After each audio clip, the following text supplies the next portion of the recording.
I think they're not, but yeah. I have one that if you go out to let your legs. That's recording. Okay. Yeah. You're recording. Call this hearing of the Archeological Review Committee of June 25, 2026 order. Can we have the roll call, please? Chair. Present. Member Magnuson. Present. Member Trees. Here. Member Bechtel. Here. You have a quorum, Chair. You. Approval of agenda. Anyone have anything to offer? There are no changes from staff. One change from staff, the next meeting will be on July 9th, not July 23rd. That will be the next meeting. And that is extra. That is scheduled meeting. an extra scheduled meeting. The next regular meeting will be the 23rd. That is correct. Thank you. Thank you.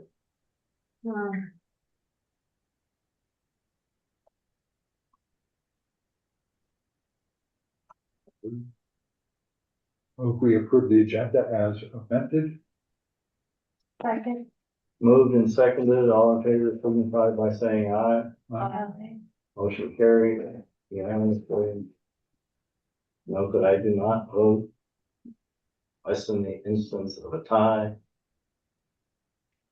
So you won't hear me voting. Minutes, we have none. Skip over to matters from the floor. I believe we have one or more matters from the floor.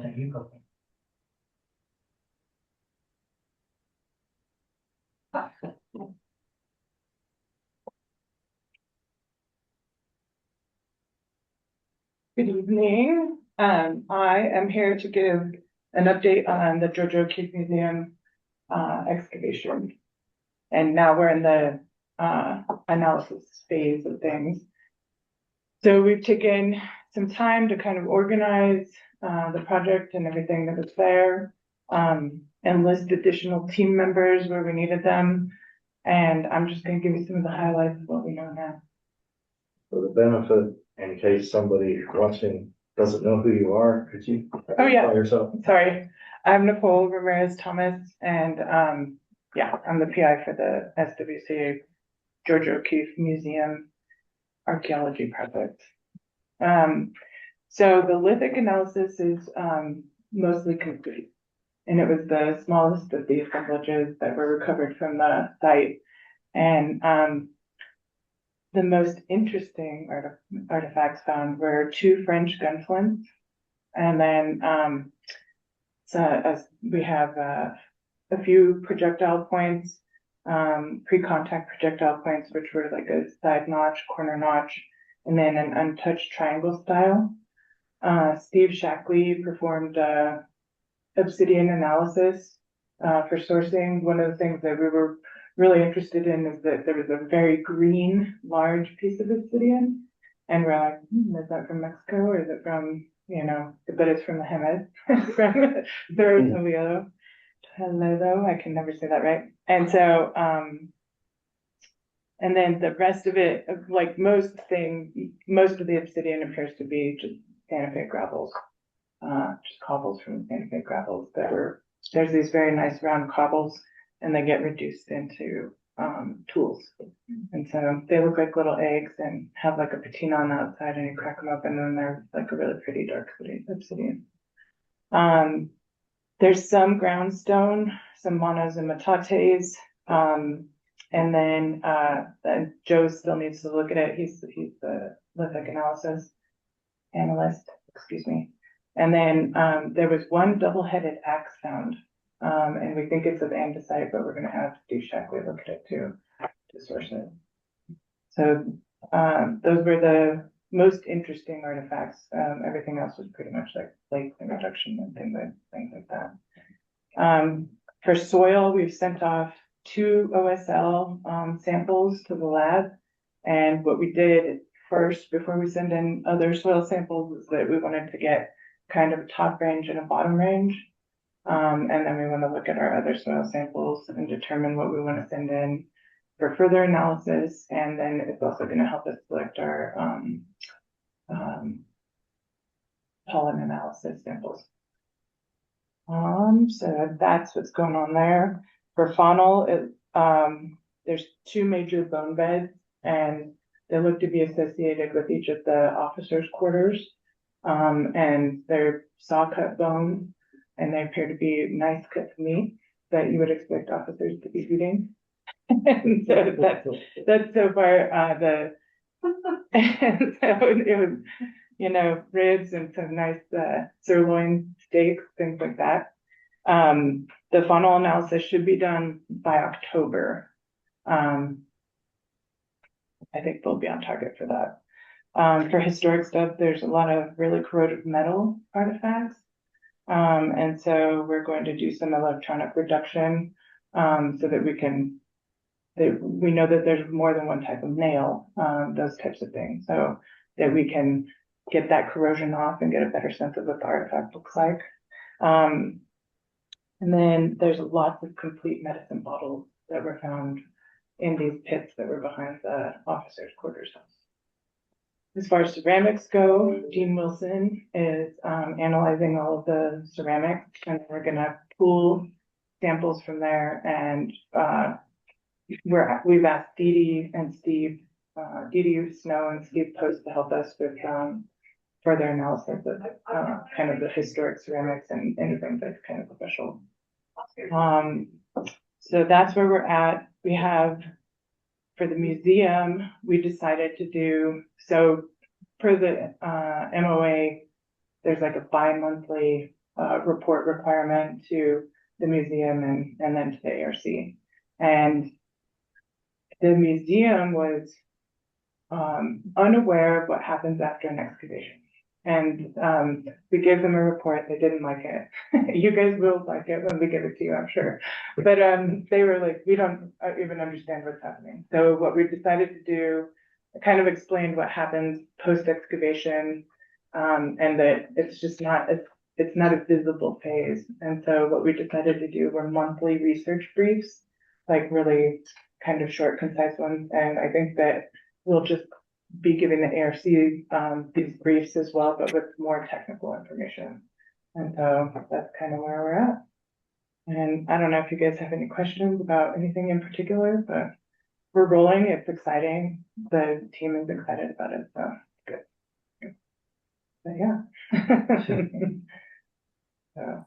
Anybody? So were the tools, they were found in sort of the gunk in the pond area, or were they found in other places? They were found in other places, but things like like the axe head, unfortunately, was found during monitoring, so it doesn't really have a lot of context. Generally, I would say right now, what we're seeing is that things were like historically like pretty jumbled and shoved around.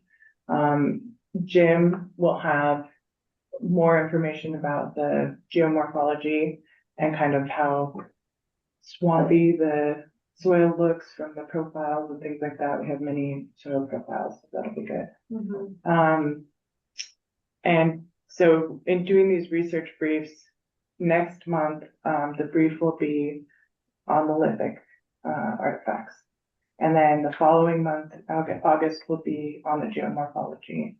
And then we're going to do the officers' quarters and historic artifacts, faunal materials, and then ceramics, and go on from there. I think in January we will discuss the mysterious ditch feature. We might want to take that before. And so, yeah, so that's kind of how that's going to go. So you all will have opportunity all the way along to kind of bring up questions or anything. So. Yeah. Leak the possibility of betting to the mass betting conglomerate that is invaded to Mexico and has made our governor and attorney general less than happy. Oh, really? Oh, I didn't hear about that. Yeah. And there's certain interesting ignorance of New Mexico law, and Oh, folks are wagering boatloads of money on all kinds of on crap. random things. Oh, wow. I guess then that joke isn't very funny. When are we gonna be doing the ditch, LiDAR? Mapping. Yeah, the mapping. Yes, in fact, that was a comment I was gonna make. Ms. Ramirez Thomas reached out to me, with some minor changes to the quote. So I need to bring that back to the ARC. I know that you all just approved that, and I did share that. So I don't know what the plan is for that. I don't think I've received another. No, not yet. And so we're hoping to do that by the deadline for the July meeting. Okay, And what happened is that there wasn't, in the quote, there was nothing for shutting down the street. And so the permit isn't such a big deal. That's $100. And there's some of this I want to talk to you about too. okay. But we are gonna have to have somebody, flagging, making sure that, and we have to come up with a traffic plan and all those types of things. So, we're figuring out duration for how long we need each street closed, which is probably, we can do like 2 streets in a day, something like that. And then we have to make sure that all of the meters are bagged and that there's no cars on the street so that we can get the entire width of it. But, so that was a big conversation today. We talked about it. That's the change to the quote, is really just the, cost for the traffic control. Okay, yeah, and if there's any way we can help out in terms of coordinating with Public Works. Okay. I know with Ms. Sturm that we had previously spoken about this. I don't know the nuts and bolts of street closures, so we can collaborate maybe with Public Works on that. Yeah, and, we started speaking to, I cannot think of his name. Marcos Escobar? Or that's your streets guy, I can't remember. It was, Marcos did chime in and they gave us the application. And, I think that the map that is already created is sufficient for showing like what streets need to be closed. Yeah, so, yeah, we're rolling on that and met with them. And yeah, if we actually kind of started a list of like, maybe land use can help with this, and then we do this kind of thing. Okay, So, yeah, and, let us know. okay, okay. I'm full of unsolicited opinions, which I will keep to myself. Offer them later in a different venue. Well, okay. About the street, about the We- GPR, okay. Okay. Will, the monthly reports be written or oral like this? So generally we'll have them written and then I'll be in attendance to answer questions or anything like that. So, but this time we had a new track, kind of with these research briefs but it was time to give you all an update and we did have some things to update you. So.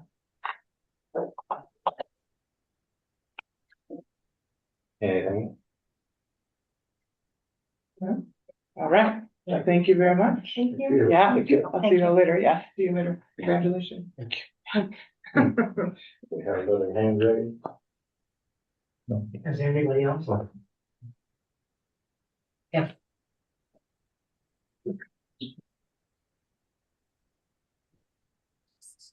That was some lightning. Hello, Ron Winters, archaeologist.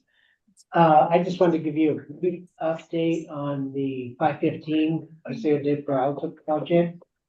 And recently, the architect came to me and said what they'd like to do now is hold off on the demolition until they do the earthwork and do them, one right after the other. So what I told them is, I need, once I have their finished drawings, is what's gonna happen.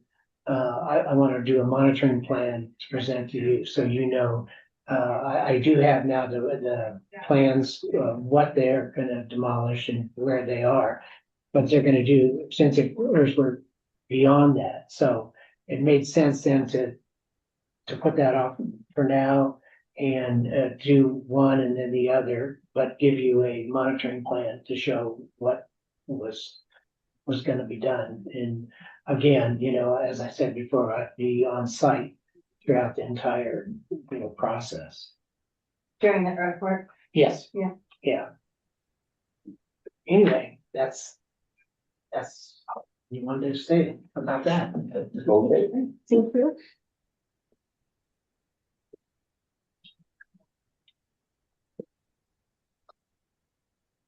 Alrighty. We have old business. First is case number 2026-012477 ARC Lisa Sparks, applicant requests approval for listing as an archaeologist and historian for the European Trails and Suburban Archaeological Review Districts on the City of San Jose list of archaeologists and historians. Thank you for that, Fort Gary. Anything you want to add to that? No, Chair. Ms. Sparks, you want to be identified, born in? Please state your name and address for the record. Lisa Sparks, PO Box 7841, Ruidoso, New Mexico 88355. Do you solemnly declare and affirm that the testimony you have in reference to this item is the truth, the whole truth, and do this under the penalties of perjury? Yes, ma'am. Thank you, Chair. She has been sworn. Thank you. You have the floor. Hello. I sent in both of my readings. If you guys have any questions or any comments or concerns. Committee? Member Becker. I move to approve. I mean, that's my comment, so. Okay. We have a motion. Any other comment? Not my second. Moved and seconded. All in favor, signify by saying aye. Aye. Welcome. Okay. Thank you. Thrilled that I love your writing. Oh, thank you. I have if anybody's interested, I did San Carlos Apache Community College asked me to record my talk. So I have it on video if anybody is interested. Yeah, that's great. Thanks. Thank you very much. Thank you. Thank you.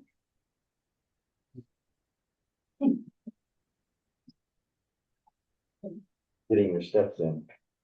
All right. Case number 2026-012478. Ron Winters, agent for John Dick, RPO Architects, applicant requests approval of an archaeological inventory and testing report for proposed project at 425 Camino Don Miguel, historic downtown archaeological review. Staff report, Heather, anything to add to that? No, sir. All right.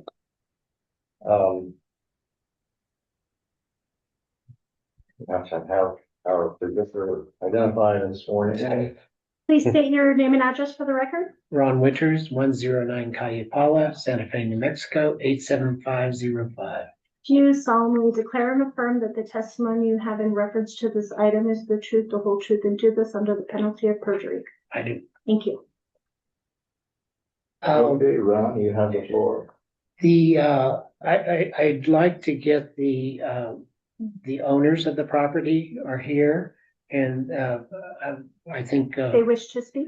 yeah. So you want to swear? Go them in? ahead and come on up and have a seat and get sworn in. Hopefully not this, that Coward. Not that you're all intimidating, don't get caught. Chris. What did that Gary work for? He Yeah. loves it. That's right. Oh, all right.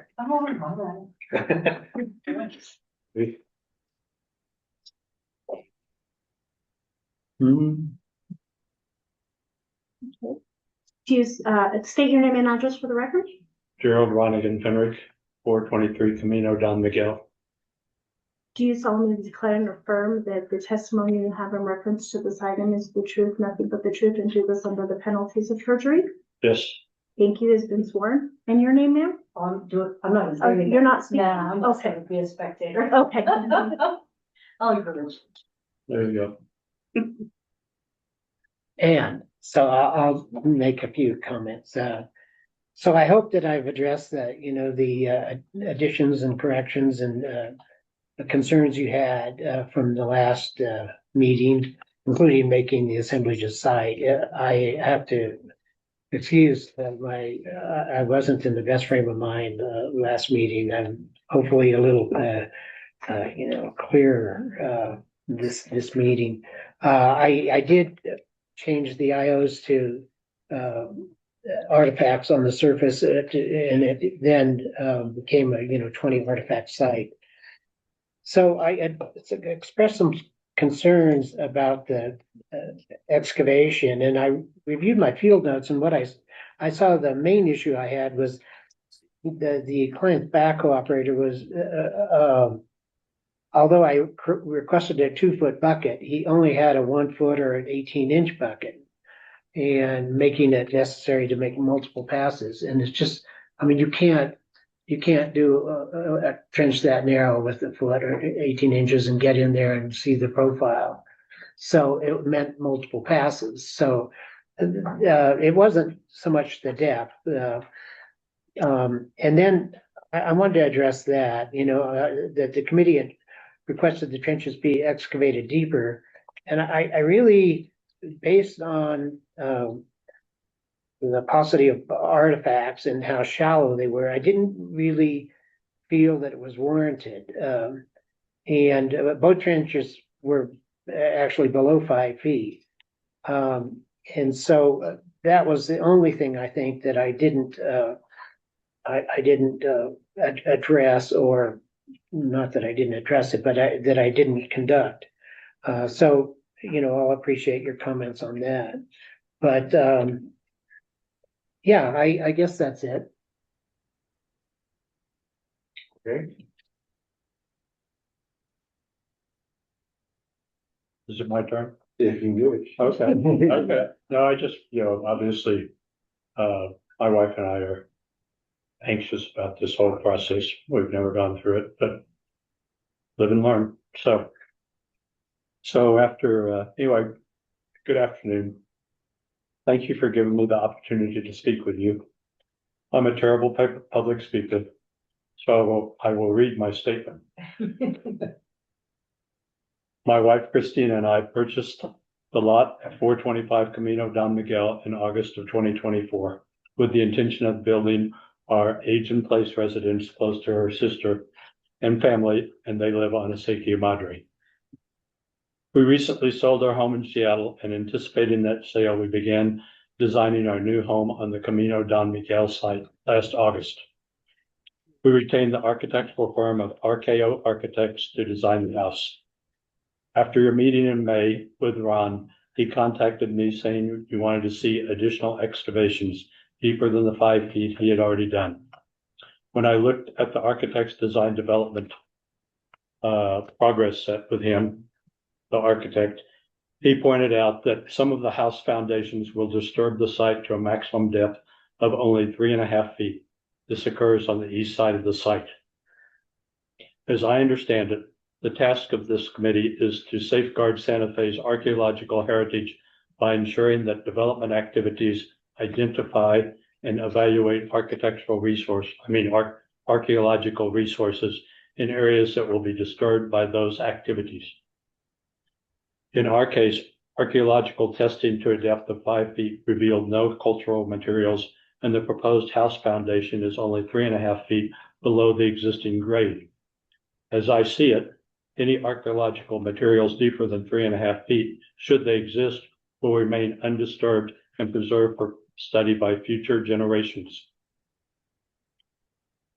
As a result of that, we appreciate the committee's time and thoughtful review. Our request is that with the archaeological concerns fully addressed and the project meeting all requirements, can we now look forward to your approval so that we can move ahead with the design and permitting of our new home? Please say yes.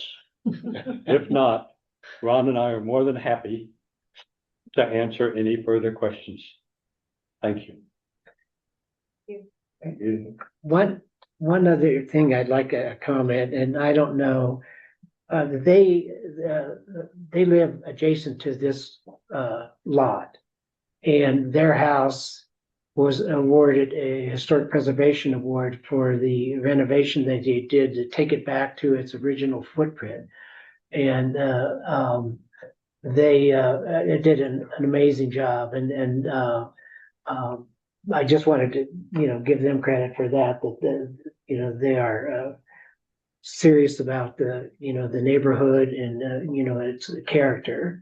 And, that's all I'll say, but, Obviously, if you want to get into our directive to the architect, essentially it is to do something that will enhance the entire historic aspect of the neighborhood. But really, we're here to talk about the dirt. We already went through the historic approval process, so. All right. Thank you. Committee members. Member trees. Trying to remember, why we said we thought it needed to be deeper. Maybe it was because you didn't hit sterile ground or something. I'm not quite sure. I don't remember. well, the artifacts, both in the test units and in the trenches were shallow. I mean, And we decided that was an agricultural area to begin Well, with for a long time. that's what I was told. I think in retrospect, some of the reason that those artifacts were on the north side there had to do more with the blading and the leveling than agricultural use. Because it has been impacted by, the building removal, and, I even in his research, John Murphy couldn't say for certain that that was a residence. He thought it may have been, that family that he mentioned, the Riveras, I believe. But the only evidence of anything structural was the pad for the shed that is depicted in his work. Yeah.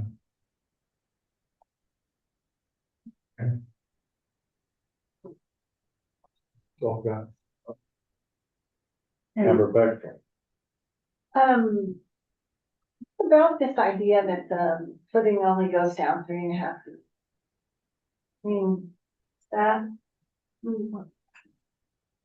haven't really talked about that as a limitation to the archaeology. We haven't talked about it because it's never been broached in that way before, and as far as I understand, the city code does not address nuance of depth of proposed disturbance in any part of the historic ordinance. It's like a water line is gonna be 4 feet down and a gas line or electrical, I mean. And they're not gonna be sticking to where the house is. They're gonna go directly to the pole or wherever utilities go, so. I don't know if that's really an argument to, I mean, not that we, can't approve you, but I'm just not, it's not making sense yet to me about that, about I don't know the any- way that. I don't know anything about those Yeah, things. All I know is that, I talked with the architect about it, and we were talking about whether or not 5 feet was a sufficient amount of depth, and he pointed out the foundation issue. Yeah, So if the water line goes deeper, then yes. yeah, I mean, generally, there's a lot of. Go ahead. Just wanted to respond to the opinion of an architect as to whether a certain depth is sufficient for archaeological compliance. I irrelevant. Speaking kindly about most architects, some are more aware than others of associated concerns. I mean, otherwise, I don't have any comments about, the issue. I just Yeah, so generally, I do think that the point of the testing is to see how deep in general the deposits go, so that you can be informed, of any potential finds that might happen after construction starts. Even if you're not having a monitor there.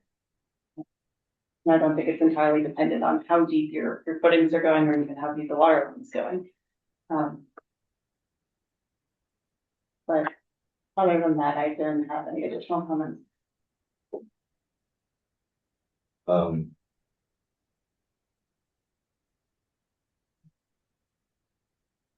A few things.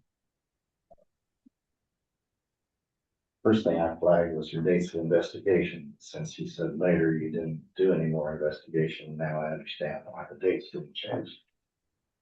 Page 2 of the, page 3 of the,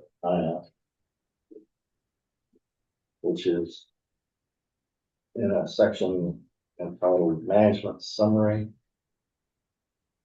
The last sentence of that paragraph speaks of archaeological monitoring. You did not do monitoring, you did archaeological excavation using various methods.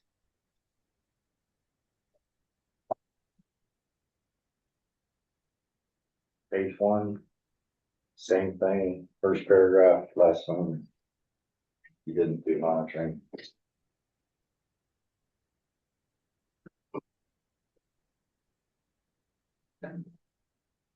Fourth paragraph. I think you're missing a word because the first sentence of that paragraph doesn't make sense without an additional word or at least some punctuation. Something is missing after the words following the comma. The surface and testing doesn't convey what I believe to be the thought you were trying to convey. But add some words or word or something. Page 5. Last line. Not sure what Santa Fe County Land Use Code has to do with city compliance with its own ordinances, but it's there. If it's relevant, you should explain. If it's not relevant, you should think it out.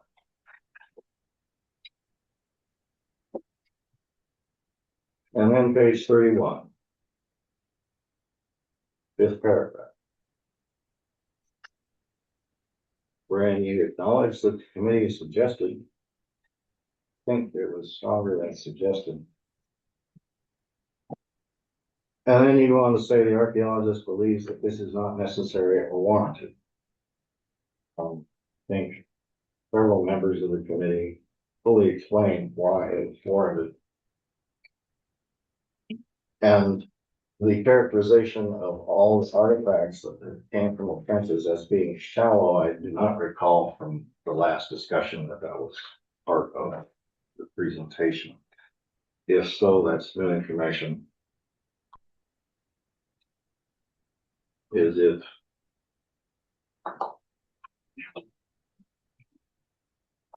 impossible for you to get a real backhoe in there and dig at least one of your trenches deeper? Impossible? Nothing's impossible. Good, because this member, who is not voting, by the way, is extremely unhappy with the fact that the trenches were not deepened. For the same reason as previously specified in other cases, for the same purpose of deepening trenches to learn where the bottom is. We haven't learned it. City code expects that you will learn it. It hasn't been done, therefore you need to do it. That's my opinion. As I said, I will not be voting. I think that's a ball. Someone want to take it back? Can I ask a question? Sure. How is the bottom defined? When he hits sterile deposits, he has not reported sterile deposits. The most obvious sterile deposits in your part of Santa Fe is Santa Fe River Drive. Oh, When you okay. hit it, you're there. Oh, okay. Unless you haven't, we don't know. Oh, okay. And it is never the case that you have to stop the trench at a certain depth if you're not sure that you have found the bottom. You can dig a trench to any depth you wish. You just can't get in it. I understand. So, I understand. Yeah, again, you know, just, so I would love to see photos of Santa Fe River Valley. and that's a code requirement. Code establishes that we have to reach a depth that exceeds possibility of archaeological materials. It's phrased in some backhanded way. What it boils down to is it sterile or not? If it's well documented as cultural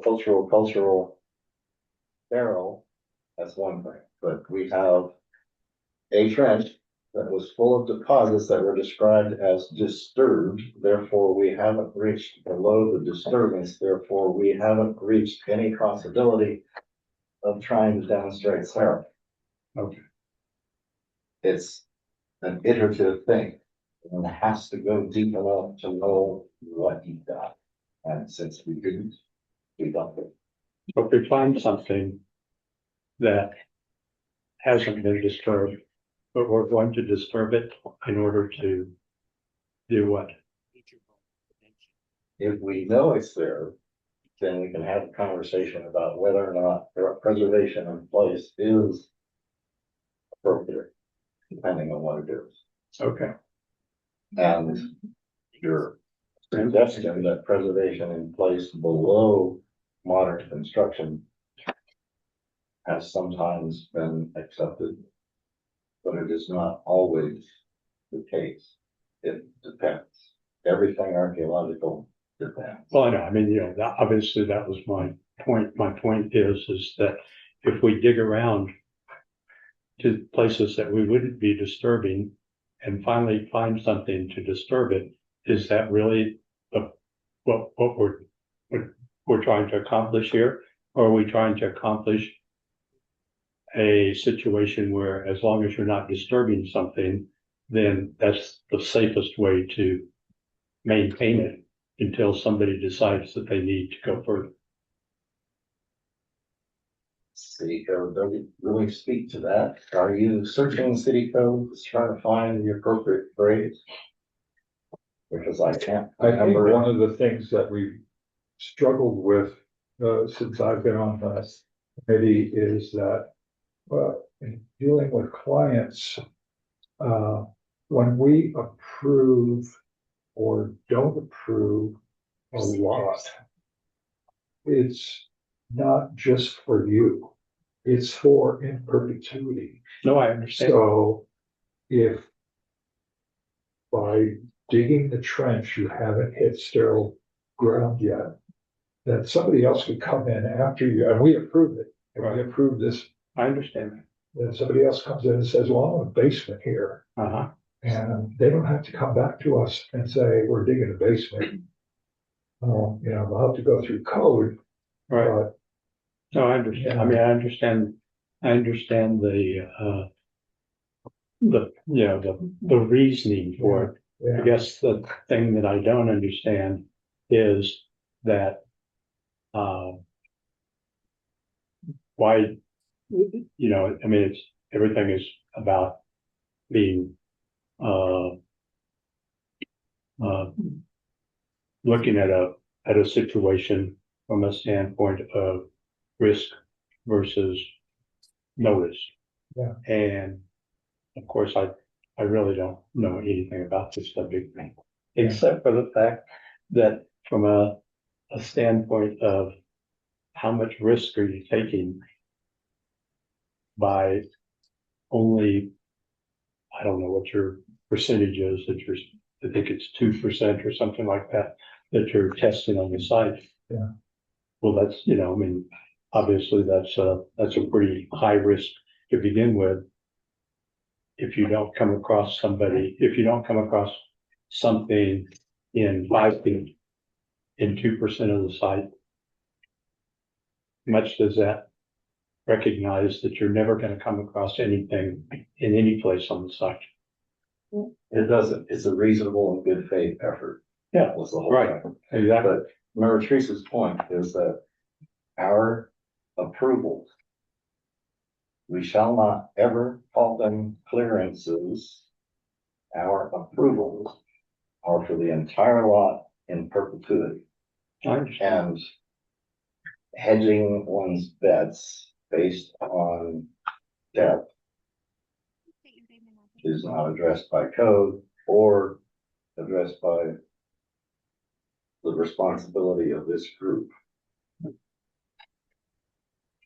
So The does only anyone, way we can know that we have done a reasonable and good faith effort in identifying archaeological resources that may be present is to meet the code where it specifies that depth must reach that which, and I wish somebody could find the language because I can't put it. And you can see. Can I just run a question? I know I'm not sworn in, but can I just run a question? so, You don't think so. so what kind of depth did you define there? Yeah. In your neighborhood, anywhere from about 6 inches to 6 feet. 6 feet? So we might end up having to go down 6 feet rather than 5. You may have to go 8. Oh, okay. I don't know. No, I understand. But as soon as there's there must have- evidence It must have been. of sterile deposits, Mhm. which we don't have because the report states that materials came out of the trench. The fill in the trench was characterized as disturbed, variously ascribed to agriculture, Right. previous construction, or demolition. We don't know. But the point is, what we have descriptively is 4.5, 5 feet of Right. something that has been said to be disturbed, therefore it's not sterile. Right. Okay. We haven't gotten there. And so this has to be another 15 foot long trench going down 6 feet, 8 feet, 10 feet, whatever it is. Well, I would be very happy if went out and punched one of them deeper. Just one, Okay. because that will put a Band-Aid on it. Okay. And we've done that in the past. We've gone out and had Ryan deepen one part of one trench Okay. in the area that was most likely to be earthquake surge. Right. And that was acceptable, even though Okay. the entire rest of the trench didn't meet spec. We're trying to help you guys. No, I understand. No, I'm just trying to, Quick, efficient, get her done, then we can move on. Okay. And so then the only other issue, of course, is this OSHA and issue, I guess, so we're going to have to somehow, either make the trench wider or reinforce it with protective, If you stuff get on a the side. 2-foot bucket, you Uh-huh. can dig a trench 8 feet deep, never get in it, and you don't have Oh, to never do get it. anything Oh, we to it. don't have to get in it. You Okay. don't have to get in We it. just have to get down to the gravel. You just have to be able to document what you can see. Okay. Photographs, drawings, notes, Okay. whatever. Okay. Nobody's saying to violate OSHA rules. Oh, okay. No one in this committee has ever said to violate OSHA rules. Okay. We have always consistently said that thou shalt dig a trench deep enough to do the job, and thou shalt not get into the trench if it exceeds OSHA minimum. Okay. Period. Well, that sounds reasonable. So can we be on the docket for your next month meeting? They have to vote first. Oh, I see. Oh, well, maybe, no, maybe you'll approve it because he's not voting.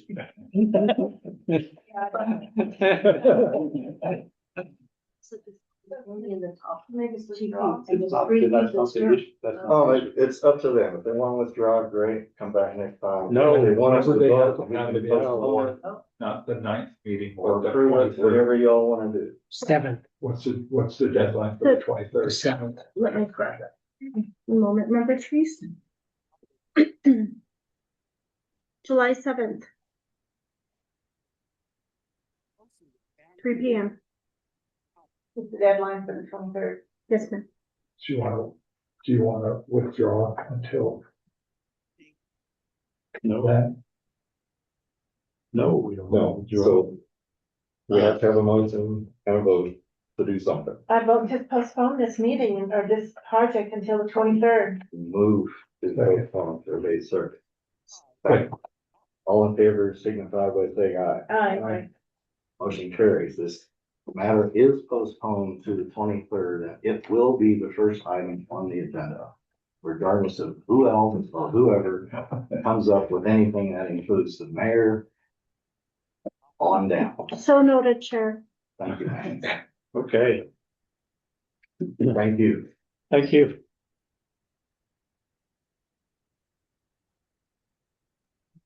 So for hit gravel, you probably won't see me next month. Nice, you came. It was, you know, Educational. oh, absolutely.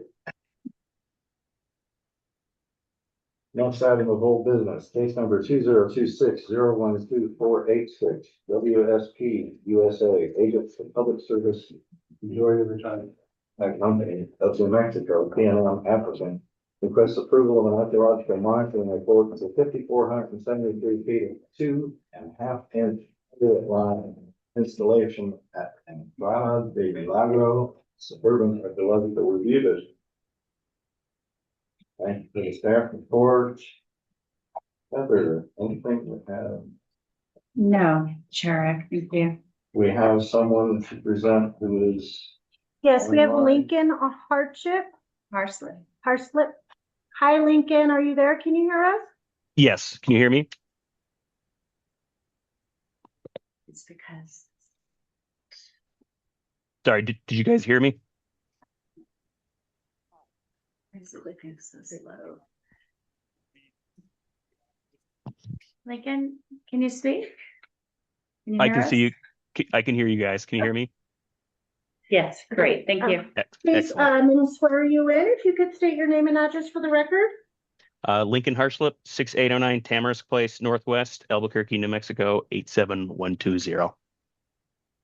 Lincoln, do you solemnly declare and affirm that the testimony you have in reference to this project is the truth, nothing but the truth, and do this under the penalties of perjury? I do. Thank you. It's been sworn, sir. Lincoln, thank you for your efforts. Do you want to say anything? Not much to add. We did flesh out the results section and address any other comments that the committee had last meeting. Thank you. Yep. Me. Member Madison.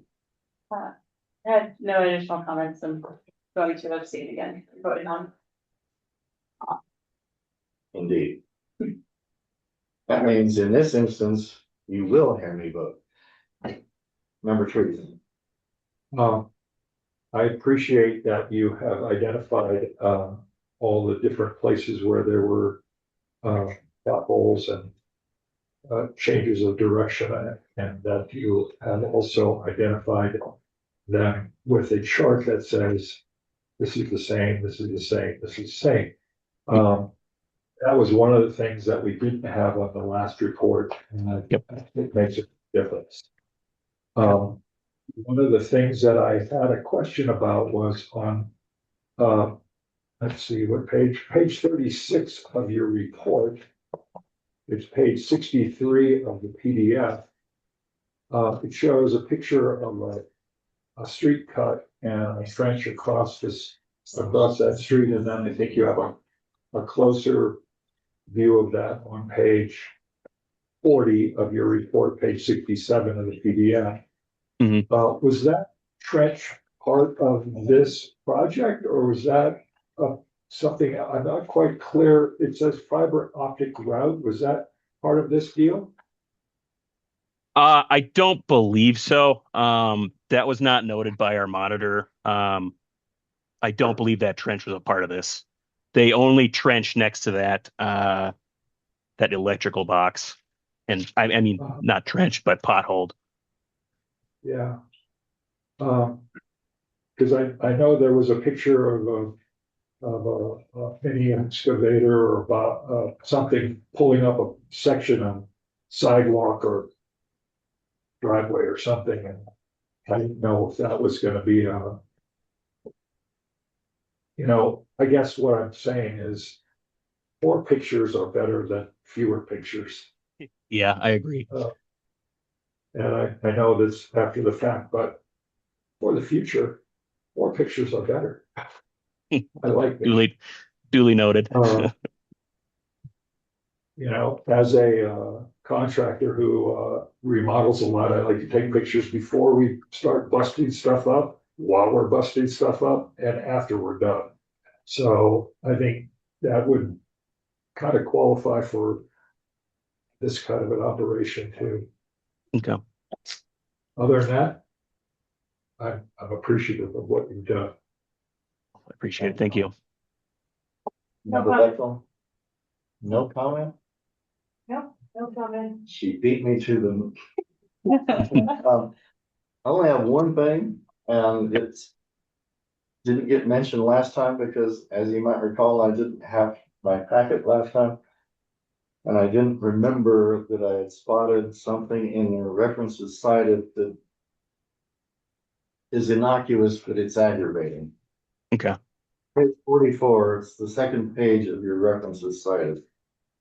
I think someone got bit by cut and paste difficulties because Fred Egan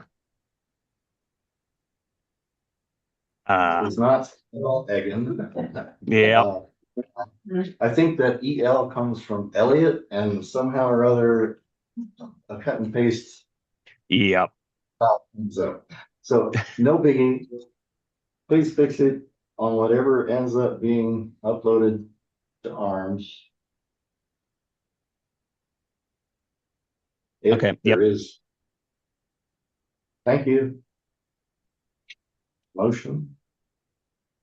I move that we approve 012486. Second. Moved and seconded. All in favor signify by saying aye. Aye. Aye. Motion carried. Thank you. Thank you. New business. Thank you, Lincoln.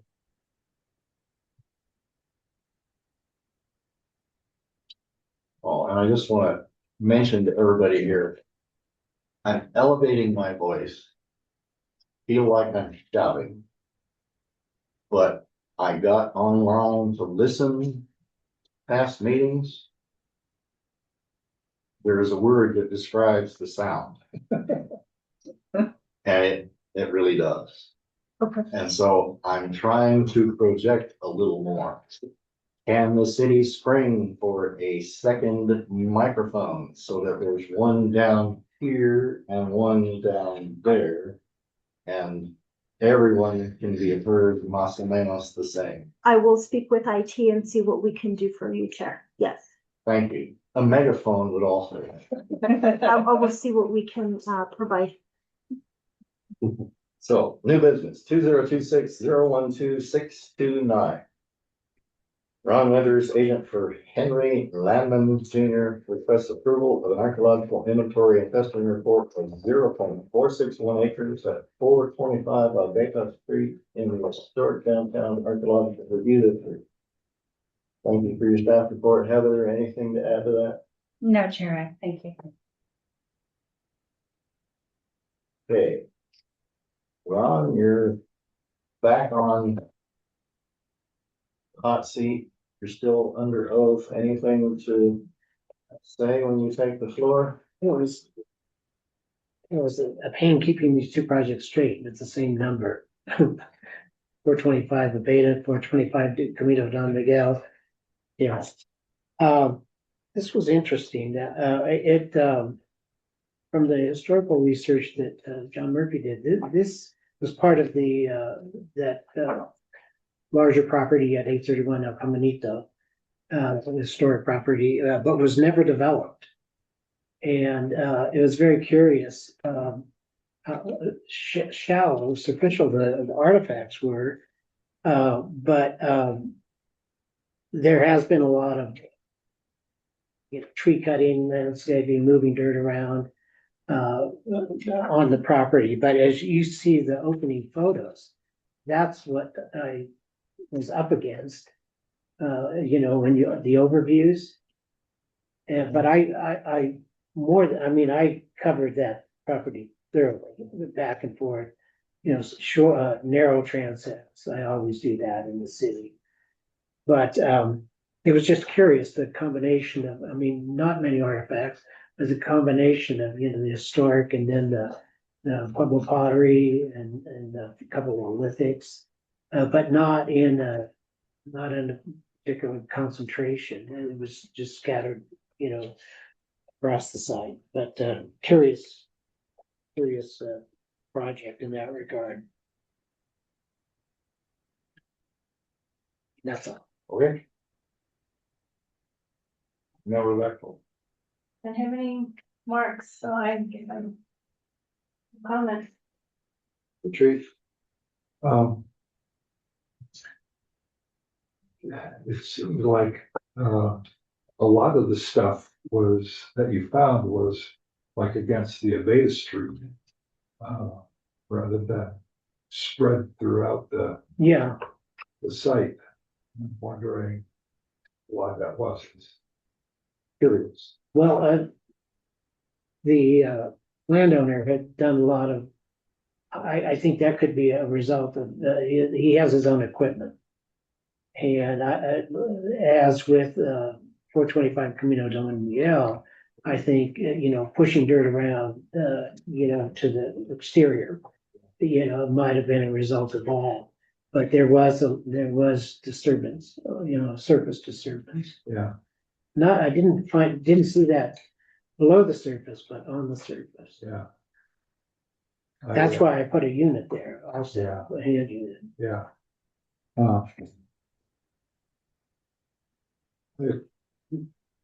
I do appreciate the history part of property that you put in.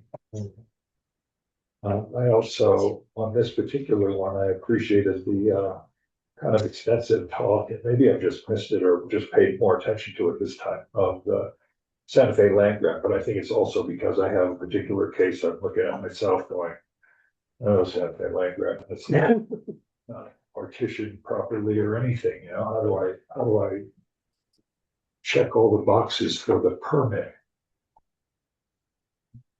And the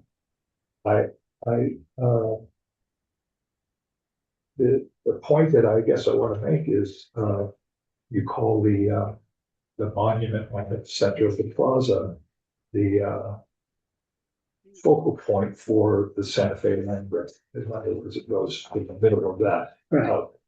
And I thought, well, Santa Fe has its own axis mundi. We could think of it, and maybe that's a way for the city to resolve the various issues with that particular monument, is to take away some of the thing, some. Yeah, I understand what you're saying. Because essentially that's what it became for the Santa Fe land grant, Right. the center of the universe. Yeah. The navel. Is it the Santa Fe rules with Sort of a obvious practice of the times where things were measured from monuments like that, rather than other things, more informal. Oh, yeah, well, I had a property over by the rail yard district where I was going through early meets and bounds, and it was somewhere at Guadalupe Church and a smokestack at the penitentiary, and those were marks that used to, viewed while you were stepping off. Yeah. It's like out in the country, you turn at Wilson's cow. Yeah. I did want to say, I knew that probably would come up the acequia. There was no evidence of that acequia that was on the 831 El Caminito property. It looks like it just skirted, I looked, but you see in John's report, Right. he talks Goes around about on both this. sides. Yeah, yeah. That's all I got. Okay, Member Magnuson. The only comment I had was on page 45, first paragraph, first line. You start saying that 12 stores were located, but, everywhere else in the report you say 11. But that's. Possibly two of them refit. I do that, it's probably not, I mean, I can't help myself, I will put them back together. Yeah, and keep them. No problem.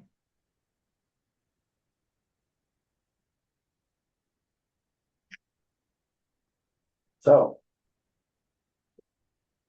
I have not a single flag in here. Therefore. No comments. It's my lucky day. Yeah, really. Historic day. Esther's last day was a good day for you. A day that you're living in me, no, that's something else. So we can have a motion. I move that we accept. What is it, so accepting? 012629. Any second? Moved and seconded, all in favor, signify by saying aye. Motion carried. Thank you. Case number 2026-012-630.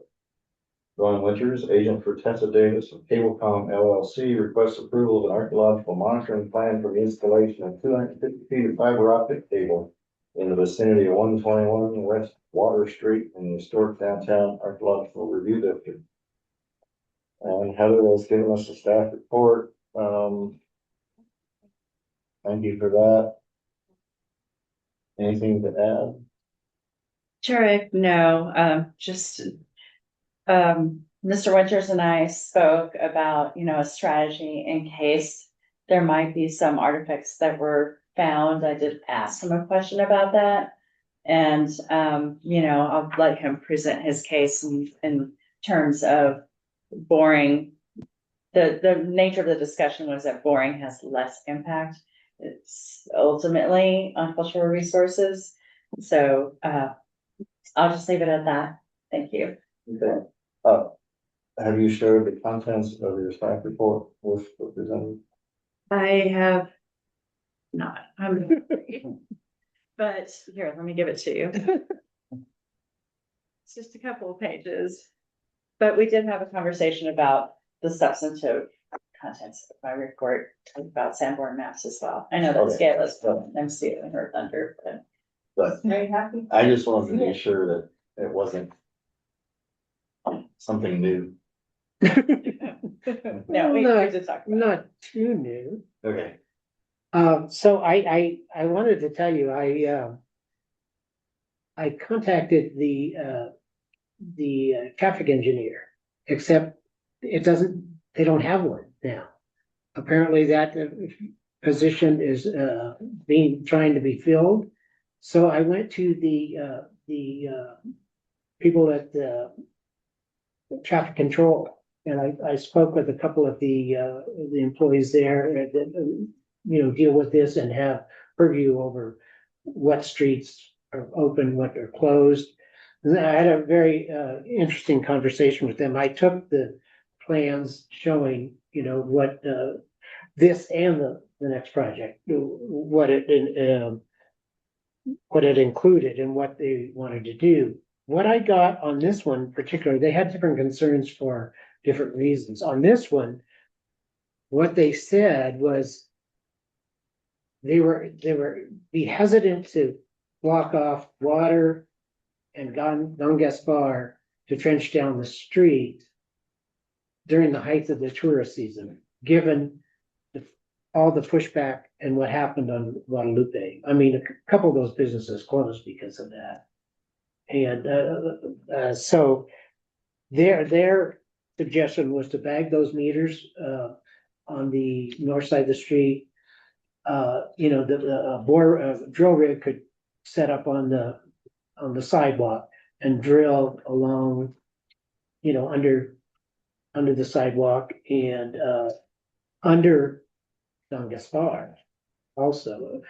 There's also historic brick in that crossway, I believe, which is not fun if they have to replace it. So their suggestion, and this is just theirs, and I told my client, I know how you guys feel about boring in the downtown, it's well known and I understand. So I told my client that.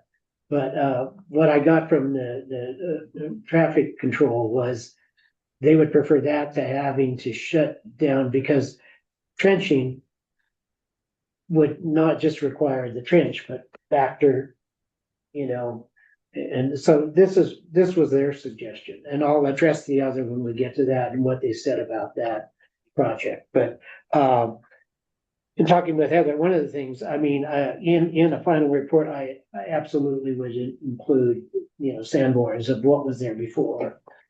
The question is a 4-inch diameter hole going through the unknown better than a 2 foot by probably 4 feet deep trench down the middle of that street, to the where they connect with the other existing box. So I'm open for suggestions and want to hear your comments. Thank you, sir. Member Trees?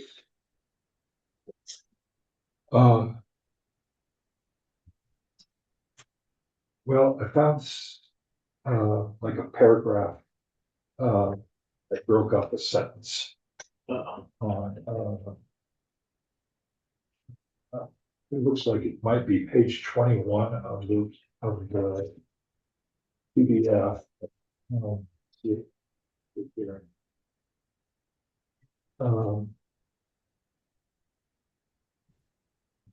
It's page 18.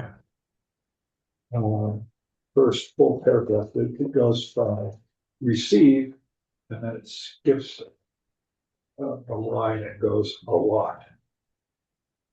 Oh, that's just Yeah, it's like. skip the line. Yeah, Yeah. It's just a straight paragraph return. Oh, yeah, sorry. That's what it looks like. Yeah, the sentence continues. It just, yeah. and then, the other thing that I flagged was in the, list of recorded resources. And it's just something that I don't understand. Page 30, the first one, it says site number 47,569, and it says misplotted. I don't understand what that means exactly. Well, when somebody entered it, when you look that up, it's not, that's not anywhere near the downtown area. It ended up somehow on the GIS, but it doesn't. Is it in Santa Fe? I'm sorry? Is it in Santa Fe? No. It's like in Farmington or Yeah. someplace? Just throwing a note into your table saying it's actually at Farmington with Okay. all. Yeah, I'll look again. I immediately looked at that. It's like, It happens a lot. People transpose numbers when they're doing data entry and all of a sudden something shows up and it's like, got it. Okay. it's either bad UTMs or it's a real place and there might be something there, but we don't have any information because it's tied to the wrong number. Yeah. You wouldn't have known that. That probably. There's no way to know that. Yeah. So, there's kind of it looks like this starts sort of on like by Doodlets or something. Well, it ends just past Doodlets. It starts where Yeah. the bore pit will be on the east end. Okay. So that will be like how big is that pit to start with? But I think I say it, 2x4. 2x4, Yeah, 4 Three. feet deep or something? yeah, 3 feet deep. 3 feet, yeah. Okay, That's what they're angling the drill rig. uh-huh, And then they're ending up at an existing, but there will be disturbance there too. I monitor At both the ends. other end, Yeah, and then it goes back to the building underneath the sidewalk, Yes. is that what it is? Okay. yeah, yeah. So there'll be a hole sort of at the other end then too, right? Yeah, because they'll have to expose that to access Yeah, at the receiving end. so you'll be able to monitor both those ends. Yeah, And then are they actually gonna cut the sidewalk and have a trench across the sidewalk, or will they bore through that and die into something, or what? yeah, Those are just endpoints? but Because to keep- the lines, it looks like they go to the buildings, underneath the sidewalk to the building side, well, there, like this. You got 4 pits here. let me look at that now. I want to Page. get. Yeah. Oh, there's a short, yeah, there's a short, Page 7. yeah. Yeah, there's a short extension there, I think, I think the total length is 250 feet.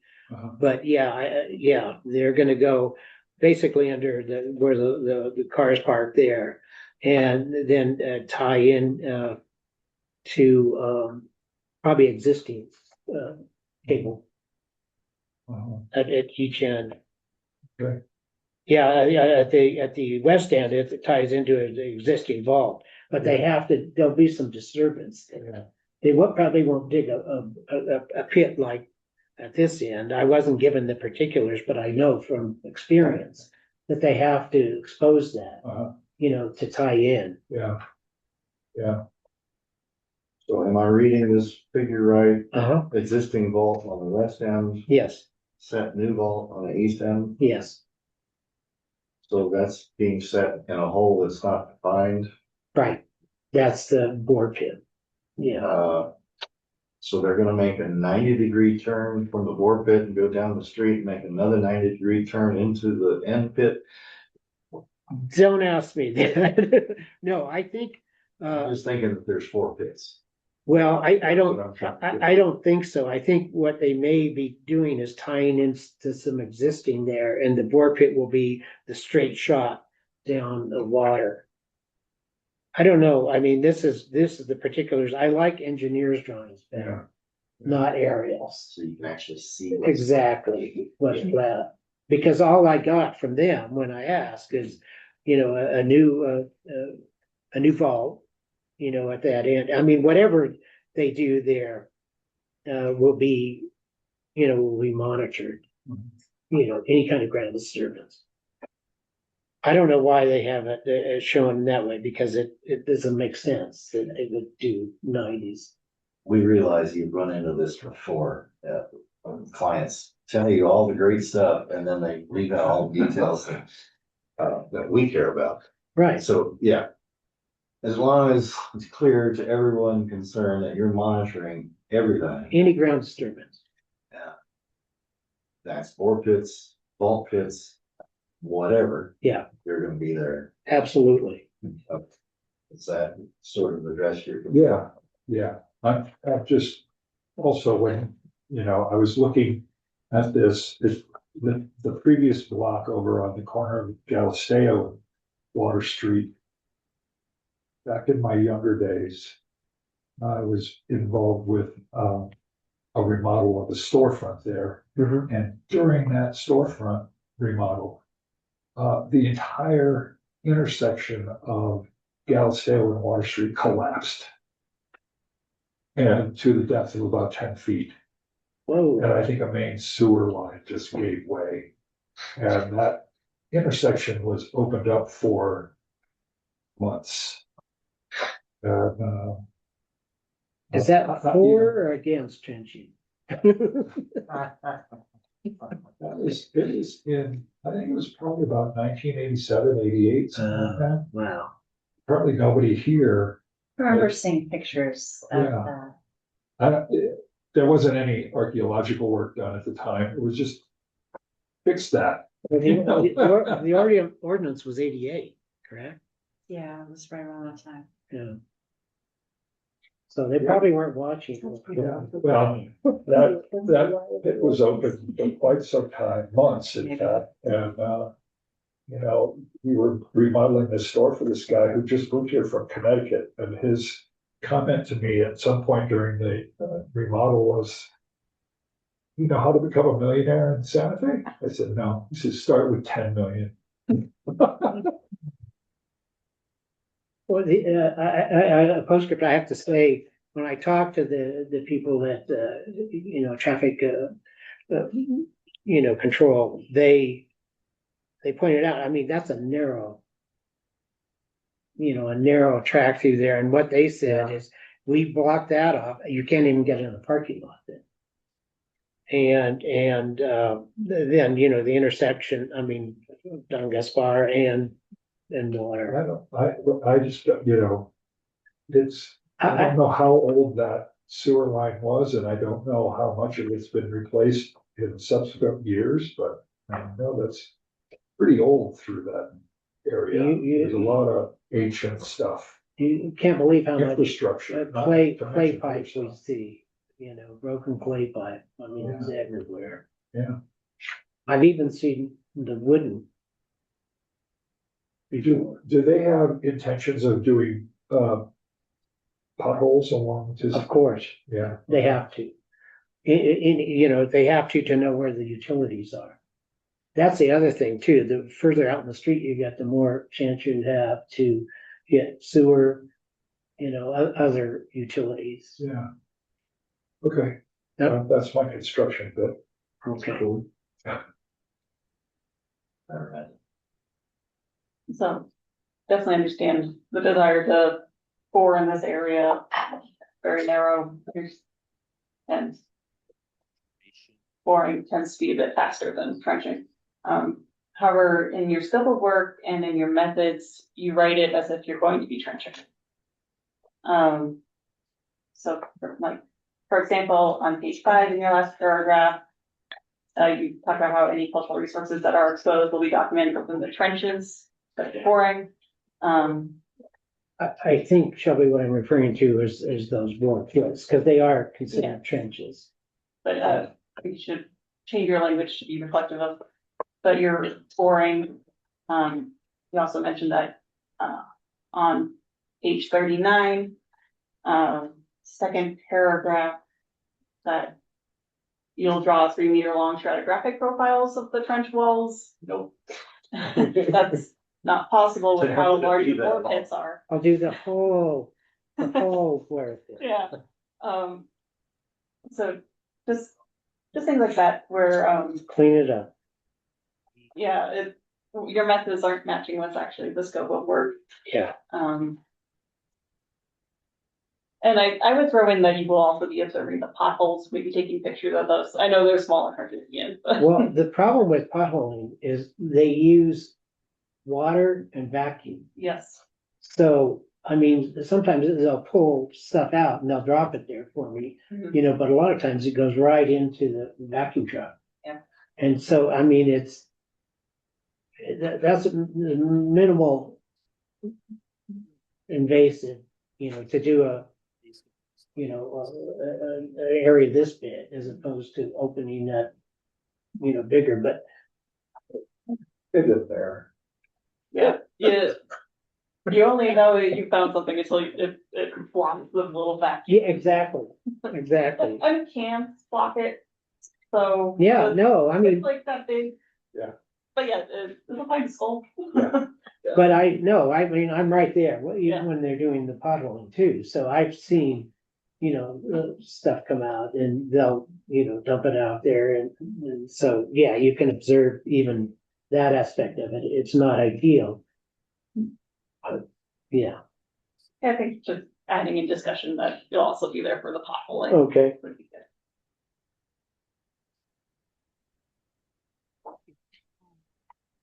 That's all.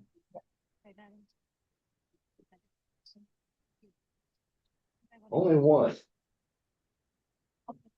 Page 3, list of figures. figure 4.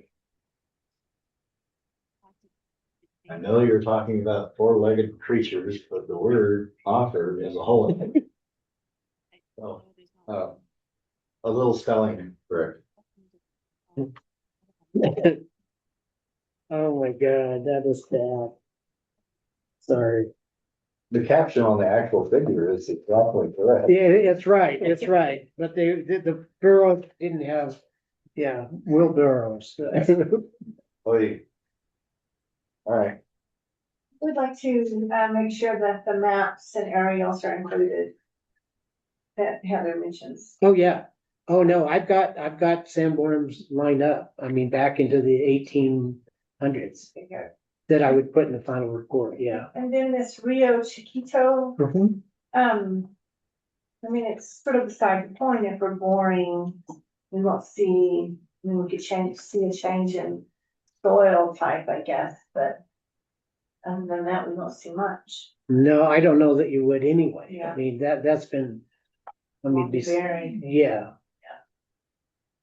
I did it again, didn't I? It's all right. I am happy to take care of myself. I thought you just, If I have something to say, I'll just get it out there. Or, I have nothing to add. That's it. okay, and yes, Ron has done several monitoring projects in the immediate vicinity of this project.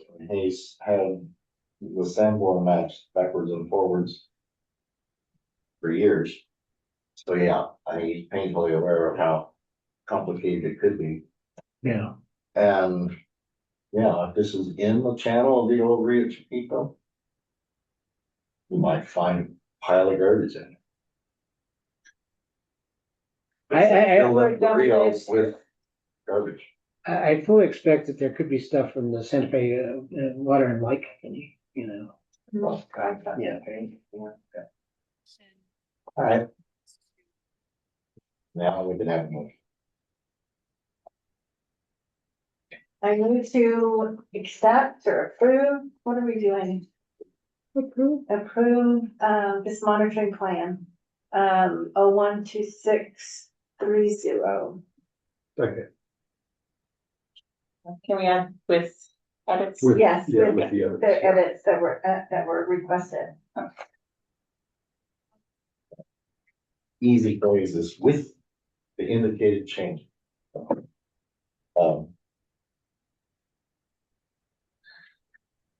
Motion, Second. all in favor signify by saying aye. I Motion carried. Thank you. Moving on.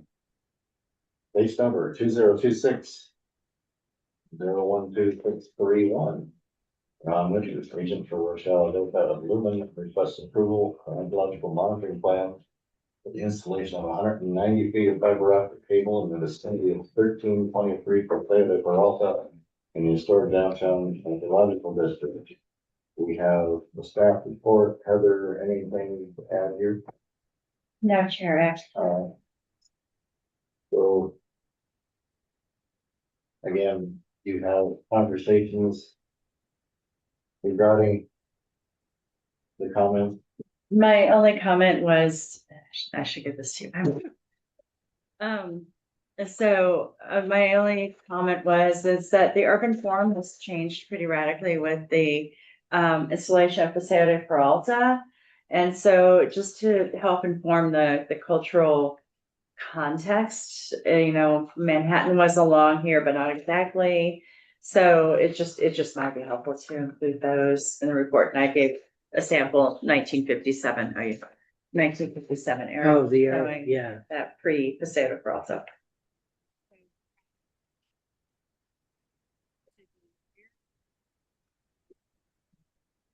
So, Okay, Ron. So I- Talk about it. so when I talked to the traffic control about this project, there were different concerns. And that had to do with, I mean, there are two lanes there. But that's an S curve, as you know, if anybody's been around there. And what their concern was blocking off, if you were in the street, blocking off that lane and having cars come flying around that corner and, you know, potential for accidents there. Only because it's kind of a blind, you know, blind corner where if you're headed east, you know, there. And, you know, what the plan was with Lumen was to stay on the, stay on the, under the sidewalk and wrap it around that corner. There would be that short bore, the 20-foot, where they're gonna have to go to the center, of that, but that would be probably done fairly quickly, I would imagine. They wouldn't wanna be out there in that intersection for long. And that's the only other place. And then where they end, they tie into existing cable, fiber optic. So, but that was their concern about that, about being out in the street there. That drill rig can set up and be out of traffic, in that area. But that's what I was told, and that's what I wanted to pass on. So, different concern. Also, not as sensitive, I don't think, archaeologically, as down on water. Thank you for Okay. Go back. So there's some misspelling. So is it Lumen, Lumen, or AN? EN, I believe. EN in the memo, it's AN. That helps. What memo? You mean the? After. Or Yeah, I believe, yeah, it's EN. EN.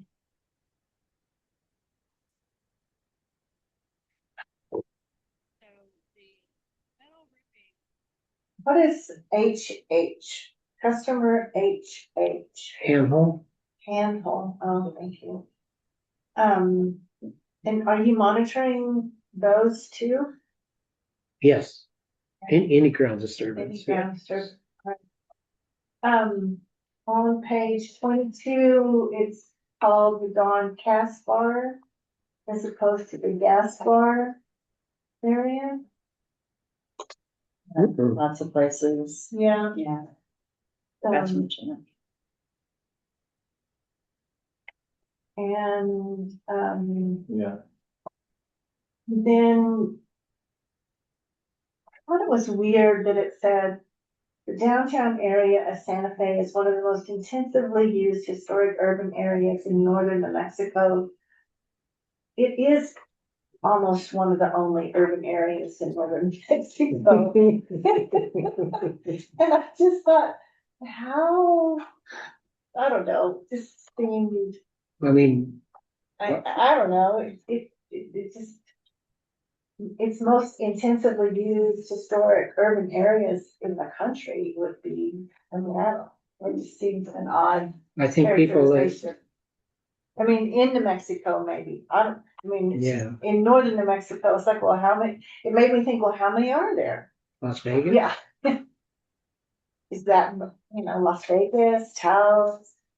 I don't know, when you Rex go Owen, to, I mean, I don't know, it was interesting, yeah.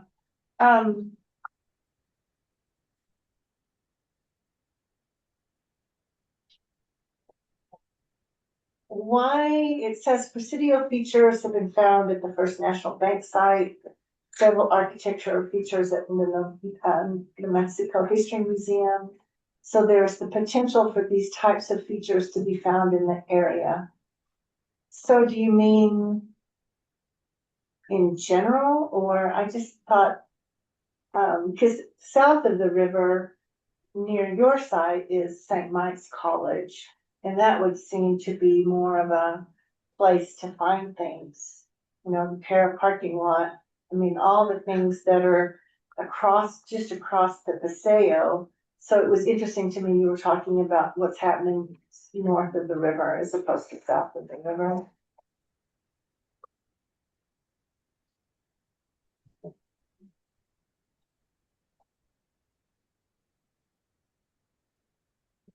But that's all I had.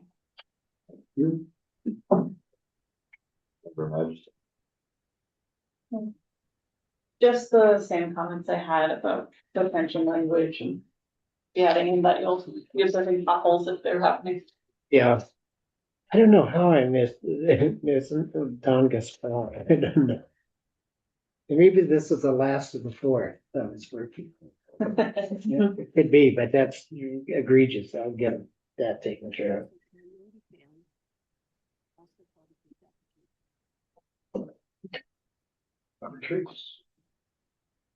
Ron, did they explain to you, what the difference is between the green and the blue lights? Yeah, well, green is existing that they're gonna tie into. Oh, okay. That's the client's existing, yeah, see, yeah. By others. Cause it says by others and I don't, does that mean? That's, I mean, It's already there. I'm Yeah. hoping it's already there. Yes. And you don't have to. right, and the customer provided, yeah, I mean, that's all done. I'm just tying in, they're just tying into those. Uh-huh. So then, may I butt in, clarify in response from Rebecca's question about the HH. That was specific to a green location, it's already there, so you're not gonna be monitoring it, you're monitoring the new one next to it. Right. Right. Yeah, because they identify a customer handle, so that's there. The green is all existing, the blue is all new. It's not We existing on the know that photograph. it's existing. Yeah, it doesn't say so on the photograph. Yeah. Oh, But now that you've answered this other question, Well, it's not on, there's a diagram on the photograph, but there's no handful on the photograph. which one? There's nothing in brass. so if there was a handhole and there is existing fiber, it was done a long time ago and it doesn't show up on the photo. But I see what you're worried about. Yeah. Does it really exist? Yeah, I mean, this is what I was told, all, that is all existing, and only the new is the blue. Cause like here, there's a utility closet that they're going into, and here it's, yeah, they're pulling conduit by others. I think that was previously done. And they're just pulling fiber through it. If you look at that illustration, It says in the words, bores 2 feet south into grassy area to customer meet point, then places a handhold at this location. So it does not yet exist. Unless the customer is going to place a handhold. That's Well- what I read. Yeah, I'm just confused by who's doing what when. And, you know. from what What you're doing. from my understanding, when they say, handled by others, that's existing. Or just like, this utility closet where they're the conduit, by others, that they're pulling, through, existing fiber. Yeah. It's not the way I it's guess, used. I guess in what we're the construction concerned about, industry. Ron, is that it doesn't seem like they've hired you to do the blue. Uh-huh.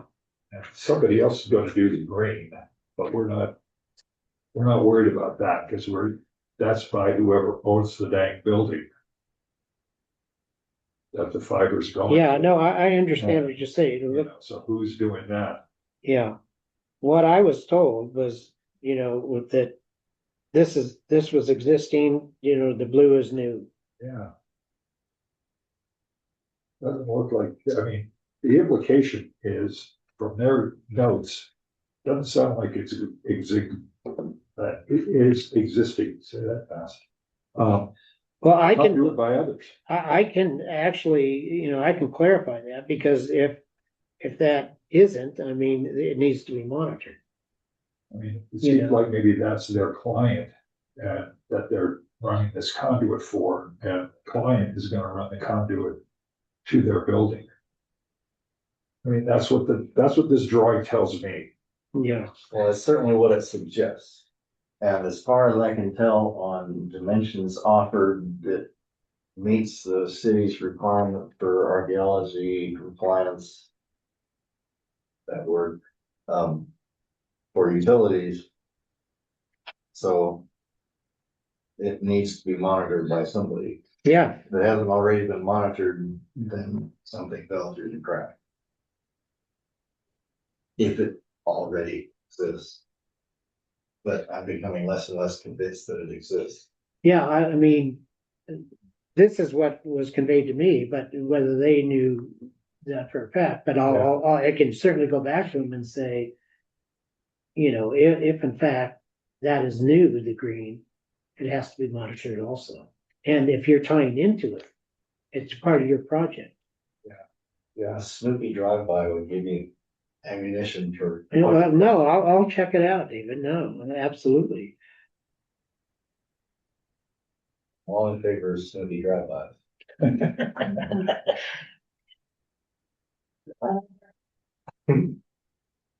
Raceway. Well, hey, you can walk down the sidewalk. and There you see go. all this.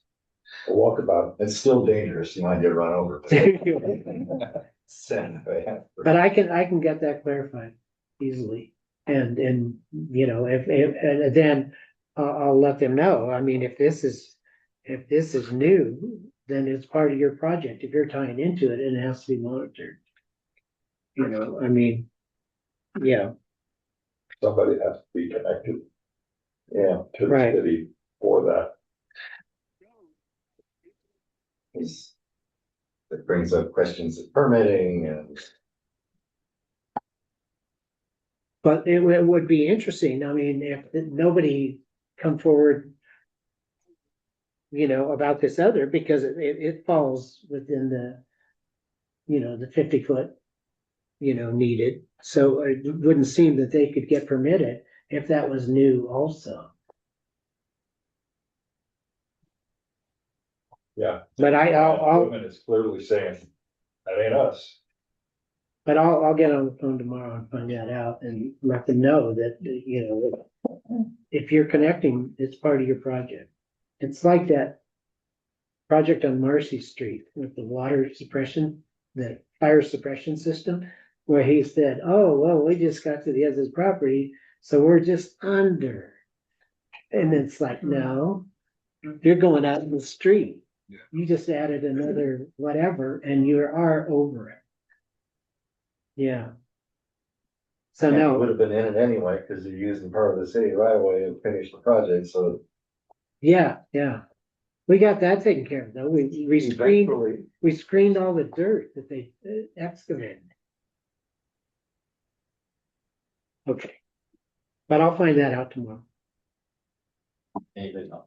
No, Sure. that's all. Yes. Just to let you know, I know they're doing a renovation at the property because they recently came to the Historic District's Review Board for some approvals, for the renovation. So, yeah, those are good questions to ask. Although no building permits have been issued. Just so you know. Well, and maybe it's another project. I mean, separate from Lewis, you know? It seems like if they were to connect here, then it would serve that particular. Yeah, but The implication that is serving that property, Right. but yeah, as you say, it could be somebody else doing something else and they're gonna get around to it That's something later. I'll call you later. well, I'll have Lumen clarify that tomorrow. You know, and if it's not, then, you know, they do their work and then there'll be another project independent of this one. If it's I not. don't know if that'd get called to hook those two things together, probably, because this. Oh, yeah, yeah. Okay. That's all.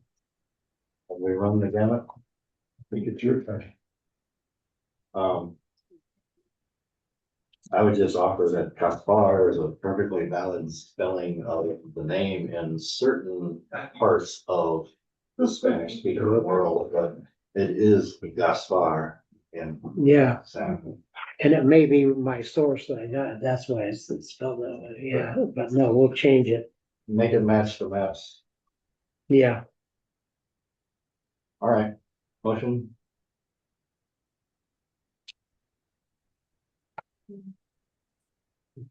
With this, we're making a motion. Yeah, no, I got it right here. With, a spelling correction. And, I think, clarifying that issue. New, Scope of work. Huh? Yeah, but I think they clarified the scope of work. Yeah, yeah.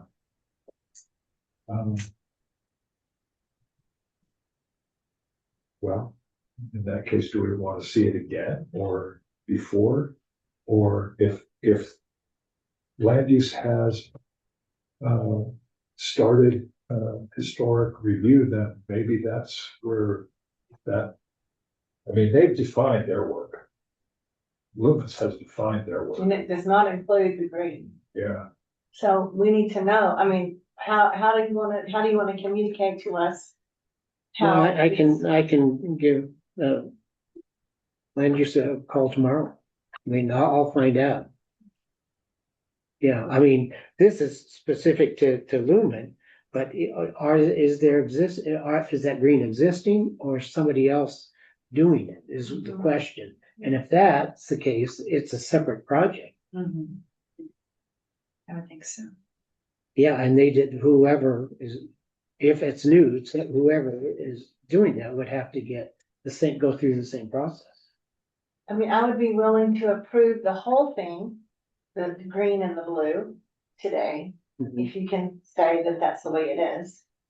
But if it's separate, then Well, think about it this way though, too, like when the gas company runs a gas line down the road and another person, a resident is tapping into that gas line, that's a separate project. So I think that's what we've got here, kind of. but for the archaeology, it's the same trench, But it's not being done by the same people, right? so I don't think that. Well, that project should be monitored. I don't think it has to wait on this plan. So we could approve the blue and not the green. Yeah, Correct. So if it includes the green, then you have to come back. well, if I'm contracted by whoever's doing if it's not existing and they want to do that, they have to contract an archaeologist to monitor. Well, So and then we're and only according to gonna- this drawing, according to the picture, Lemons is clearly saying that they're doing blue. Period. Yeah, So that's all we're approving That's all, today. yeah, it's all that's on the table. Okay, thank you. So we're approving the blue. In the case of 012-631, and move that we accept. And approve, move forward.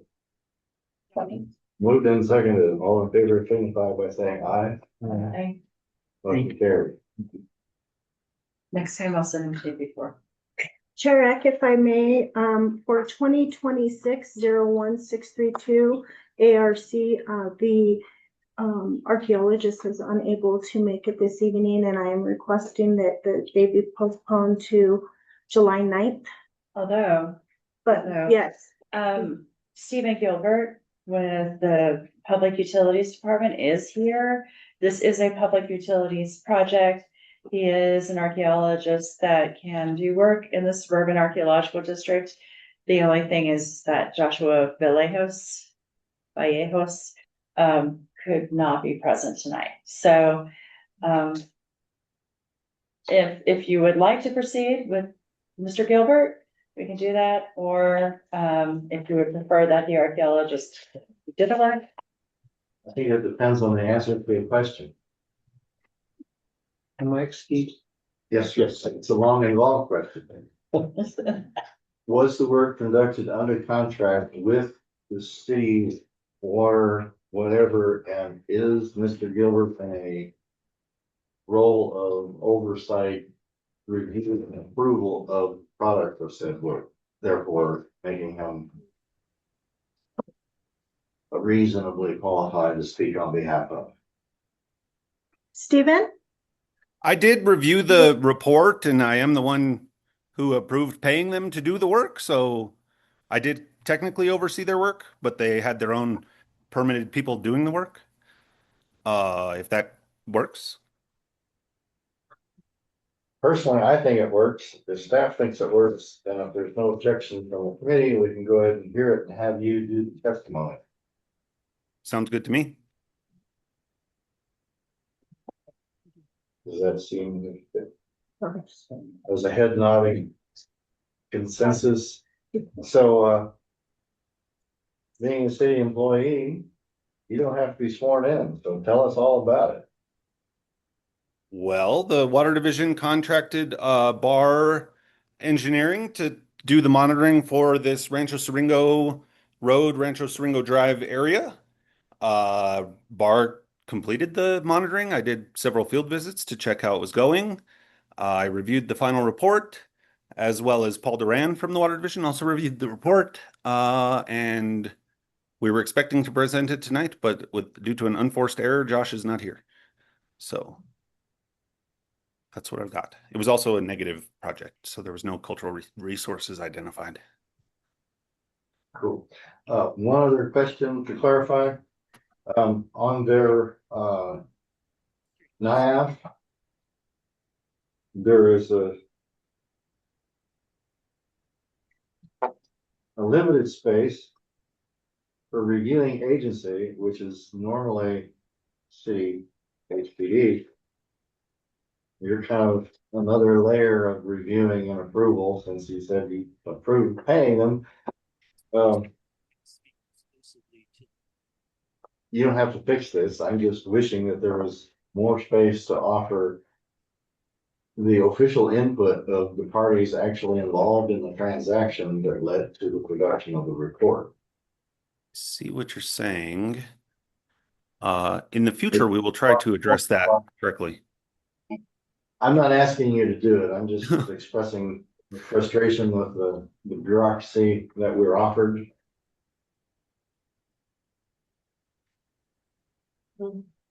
So, all right. Committee. Member Madison. Yeah, so I have a couple of comments first on page 3 of the NIAF. So Joshua Vallejos signed it. He did not provide his title, which he's supposed to do if he's not the PI, which Matt Blant was the PI. On page 1 of the report, last paragraph, Joshua Vallejos, Evan Kane, Gregory Mastro Pietro were listed as completing the field work, but only Joshua Vallejos is listed on the City of Santa Fe list of approved archaeologists. Was he present for all work? That's a question you would have to ask Josh. I know that when Greg was doing the monitoring, Hollis Lawrence was actually supervising Greg doing the monitoring, and Hollis was present. I'm not sure after Josh started the monitoring, but I do believe all of Greg's work was supervised by someone who was permitted. Okay, then Hollis Lawrence also needs to be listed. Okay. As having participated in the work in the NIAF and the report. And the sentence that says Joshua Vallejos is listed on the City of Santa Fe list on page 1, it ends with 2 periods. On page 14, there's a text linking error. So instead of referring to the appendix, it just says error reference source not found. Okay.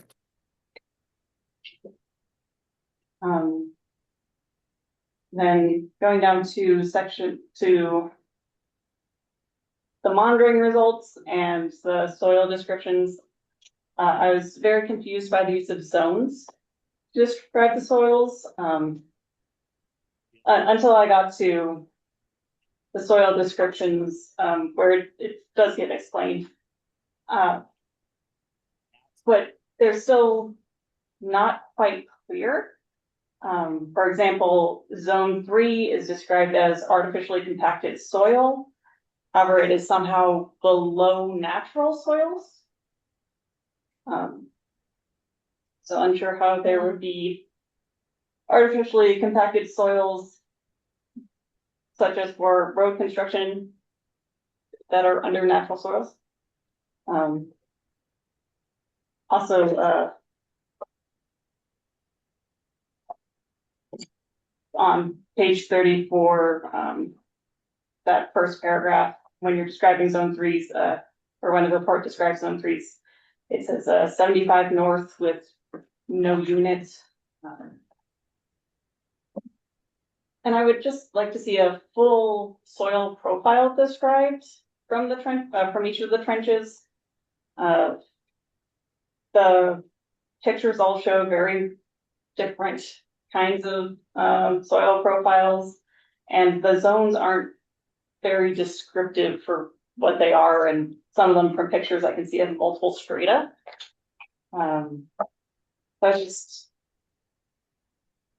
yeah, I was very confused by what the results were. Okay, thank you. And then you have another,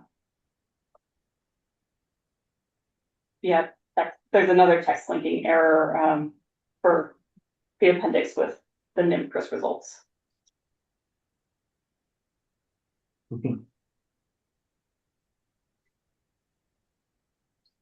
Okay. I will look into all of that. That's the best I can say now.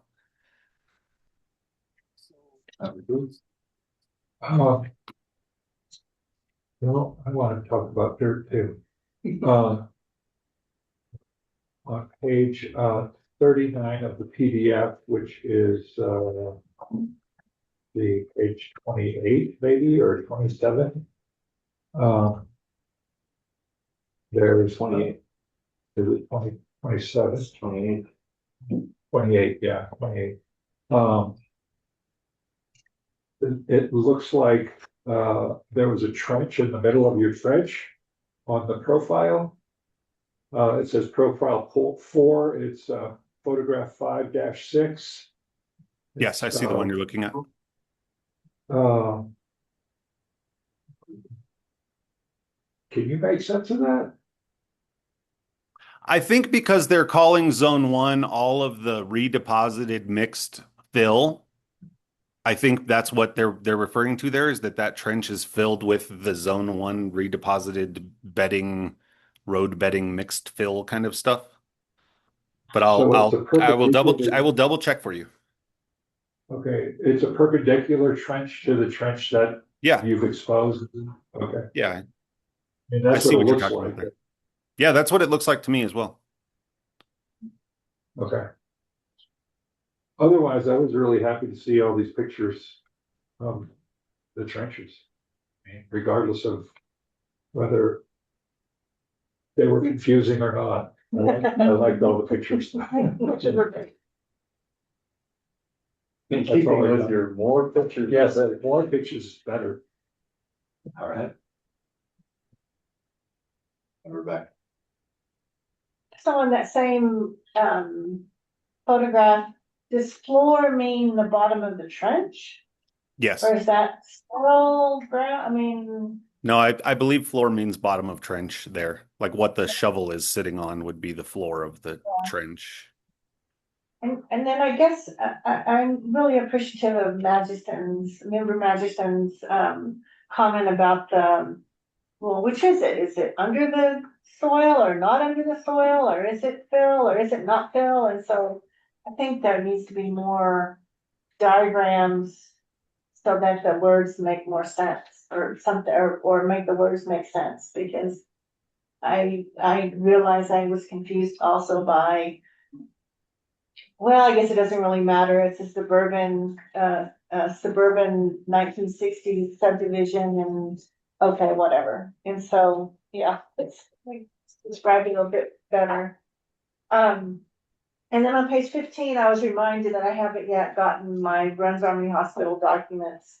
to the city, and I apologize. I looked for them today and all my PDFs are corrupted, so I'm gonna have to go back to my archival stuff, and I will. But the reason I bring it up is, the railroad line that was used during the Bruns Army Hospital also was used by the Atomic Energy Commission to supply, the Los Alamos labs when they were making the, bombs up there. And so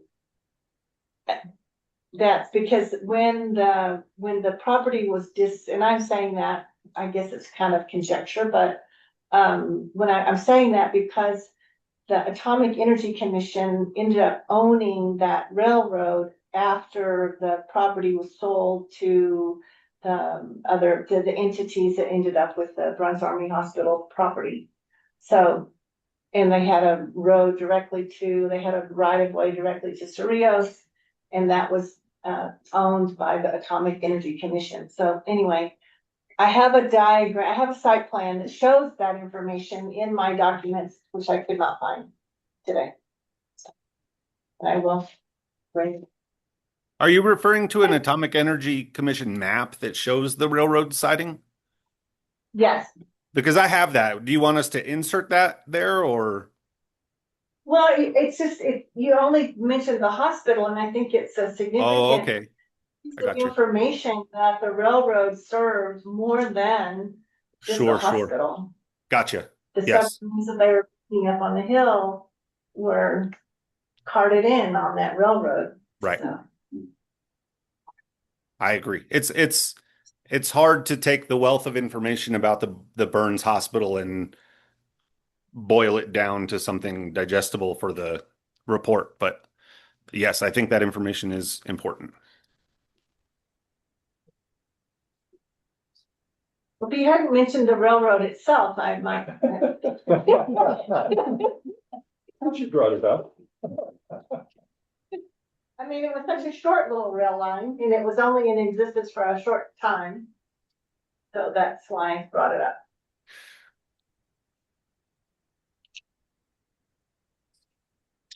So,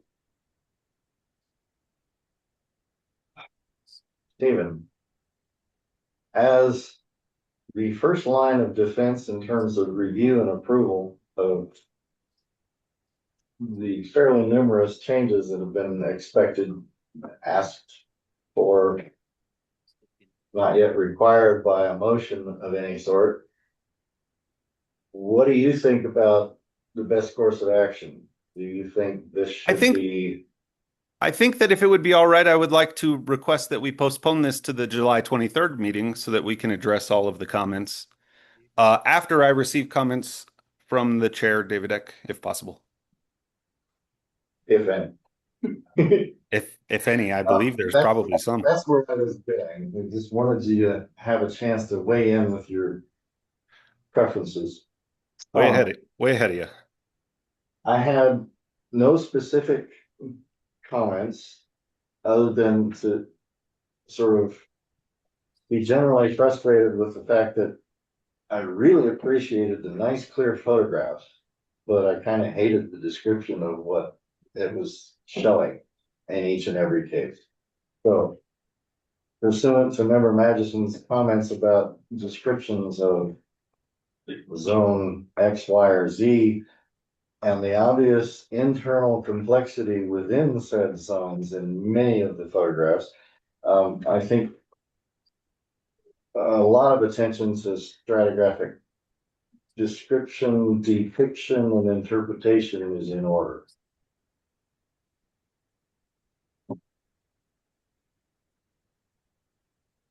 And that's all I'll say.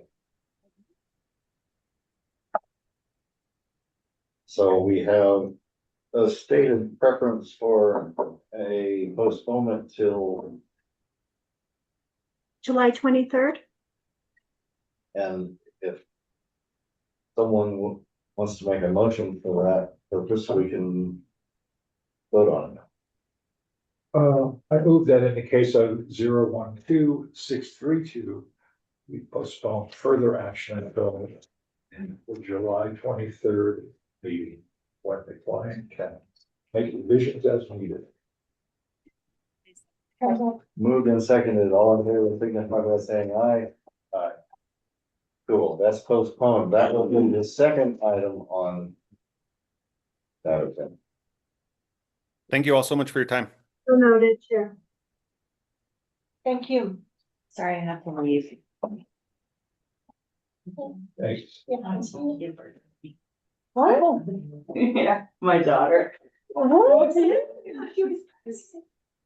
Oh, congratulations.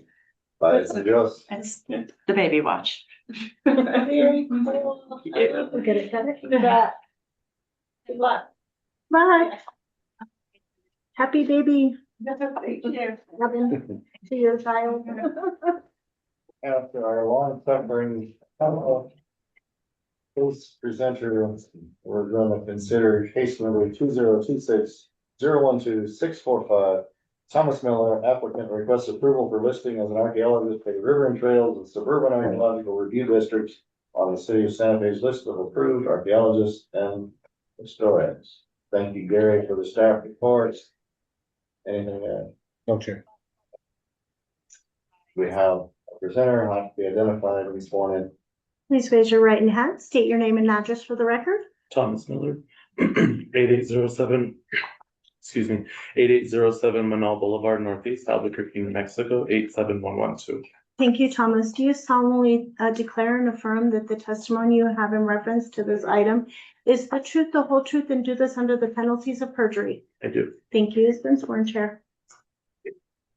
You have the floor. Do you want to say anything? No. Just wondering y'all's determination, your interests, any comments, questions, or concerns. Okay. And we will start with number 3. Well,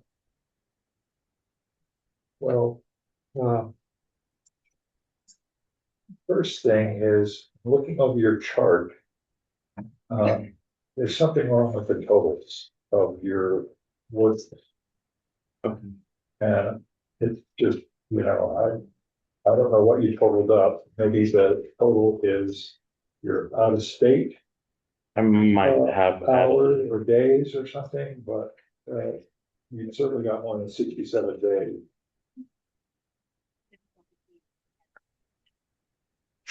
Yeah, I admit that I didn't use I did this by hand, so I definitely can understand that I might have done the math wrong and added in the wrong out of state projects. And we always do this. I can't ever remember how many days we're supposed to have for rivers and trains. Oh, It's different than downtown. it's very different from downtown. And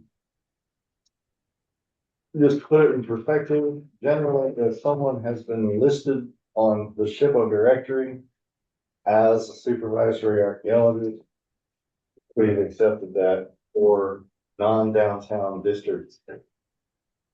If they're on the list, they're on the list. And just generally approve it. Okay. So. That's really all I had because I ran out of time to read all of your report, but it looked good. Writing's clear. Thank you. So. It looks like you have pretty interesting experience. Thank you. But. Yeah, I guess.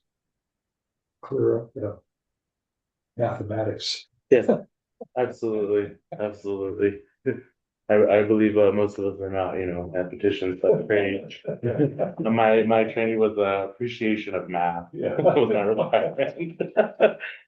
So I will get on that. Thank you. All right, members of the Majesty. So pretty sure to be listed, SHPO, you need 240 days. I can already tell from the first 2 on the chart, which is New Mexico, if you have over 240. Even if the math is not right. Yeah, so I had no concerns. Okay. Thank you. Same, and so I did love the acknowledgement page of your, that warmed my heart. I'm like, so, Oh, thank you. yeah. Thank you. And then just an hour. So yeah, welcome. Thank you very much. I appreciate that. It's definitely an integral part of that entire process, and it was something that I was fought against because it was a non-traditional type of component. I ended up having to have my thesis adjusted as an internship report in order to graduate. So you saying that actually really just brings full circle and really makes me appreciate all the work that I put into it even more so to have that recognition. Thank you. Yeah, you're welcome. No, it's really beautiful. Thank you so much. And I haven't read all the things on your mom, but I will. Thank you. Thank you. I really appreciate that. I couldn't be here conveying this type of perspective without her. Yeah, I wish for more people like you in the world. Thank you. Thank you. So, Mhm. well, thank you, sir. I focused on certain parts of your writing sample because, I was in the dirt on that McKinley mine a lot Oh, on the north side. wow. And I appreciate your very diplomatic statements to the effect that the company wanted X, Y, and Z and protection from all other requirements in perpetuity. It's like, yeah, have to keep. Thank you. Thank you. Keep slapping them down and making them listen. So it's not easy working for those folks. You weren't actually in the field, however. No. You just inherited part of the mess. Absolutely. I stepped in to kind of alleviate that. Yeah. So thank you. It's very interesting. Thank you very much. I appreciate that. And I personally look forward to seeing something from you. Thank you. You will.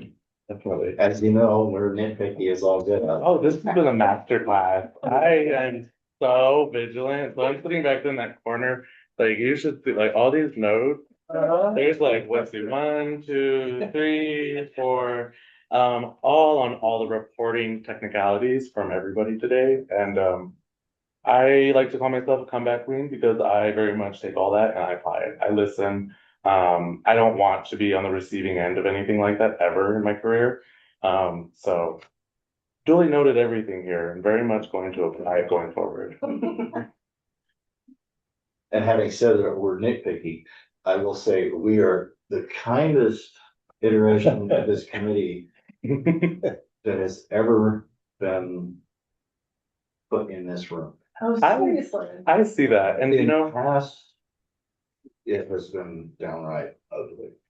I've heard some rumors and stuff about coming here. I was a little intimidated at first, but again, you know, after observing you guys, I wouldn't feel so comfortable as to offer my jokes and my comments now if I didn't know you guys were so kind. We take our job seriously, but we try not to take ourselves too seriously. Right, but isn't that the point? Some balance there. That's why you said me. Yeah. We have discussed and we have questioned and we have commented. It is time for Amy. See, where are we? Okay. In the case of 012-645, I move that we approve. And the roll call. I smell it. To approve. Moved and seconded. All in favor signify by saying aye. Hi. Motion carries. Thank you. Thanks for Welcome waiting aboard. through this. Absolutely, it's all worth it. Thank you so much. And just so you know, if in future you're here to present and you have to wait, we're sorry. But on the other hand, if you present and you're done, like everybody else, there's no reason to stay. You can just. I hear you. Unless you want to learn something more. Right? I mean, there's never an opportunity to pass up like that. Fill up the rest of your Zenopad with notes. I'm not sharing this with anybody, but This is nice, but I feel. Thank you so much. All right, so that concludes the new business. We now have administrative matters and communications. I have two items, Chair Eck. First, I want to introduce you Lauren Voss. She's our new senior planner with the city of Santa Fe, and I just wanted to give you an opportunity to relay maybe some of your experience or your background. Yeah, just real briefly, my name is Lauren Botts. I am originally from Lincoln, Nebraska, where I got my undergrad in anthropology and art history from the university. And I just moved here last week from New Orleans, where I got my master's in historic preservation at Tulane. So I'm very happy to be here. My brain is still catching up with my body, very much so. But yeah, very excited to be here. Yeah. Thank you. Yes. Cool. Welcome. Thank you. You're the second person that I know of who's gotten an advanced degree from Tulane. Really? In Santa Fe. We have a colleague, Dr. Elizabeth Oster, is PhD Tulane, awarded, I want to say 2014 or so. Great. So not too terribly long ago. Yes. Good to know there's another alumni. There's another alum hiding in the weeds. Yes. Well, we welcome you, Lauren. Thank you. My second item is I wish to bid farewell. Manager Molino, he is retiring. Tomorrow will be his last day with historic preservation. And we thank you for everything, your service and knowledge. And we appreciate you. Yeah. Thank you. Yeah, very much. It was nice working with y'all. We appreciate you, sir. Thank you. And if in your future endeavors working on behalf of your pueblo, you may reappear in front of this body at some point to offer some commentary or ask questions, or if so, we look forward to it because you give us insights that we wouldn't have otherwise. Yes. Yeah, everybody's been telling me that they'll see me back representing the Pueblos, so I'm like, okay. They're telling me my future. Meanwhile, I can see on my grainy 1950s television a certain guy standing in front of a white horse singing "Happy Trails." 22 years? 22 years, 22 years, probably. Wow. Getting out with age and service, so. What was your first job? My first job ever was woodworker. I used to make custom doors for Spanish Bubble Doors that used to be here in Santa Fe. Yes. Then I got into being a law enforcement ranger, so I was a certified officer patrolling the San Luis Obispo Mountains and did task force special projects with game and fish, U.S. Forestry, state forestry, different state police, different county sheriffs within the state of New Mexico. So yeah, And then 22 years here and then with your historic first job? my preservation. first job here was the inspector, historic For inspector. historic, oh, so you've Yeah. been the historic the whole time? Yes. Wow, Yes. yeah. Did you work with Will Ott at Spanish Pueblo? Oh, yeah. Yeah. He was my boss there. Yeah.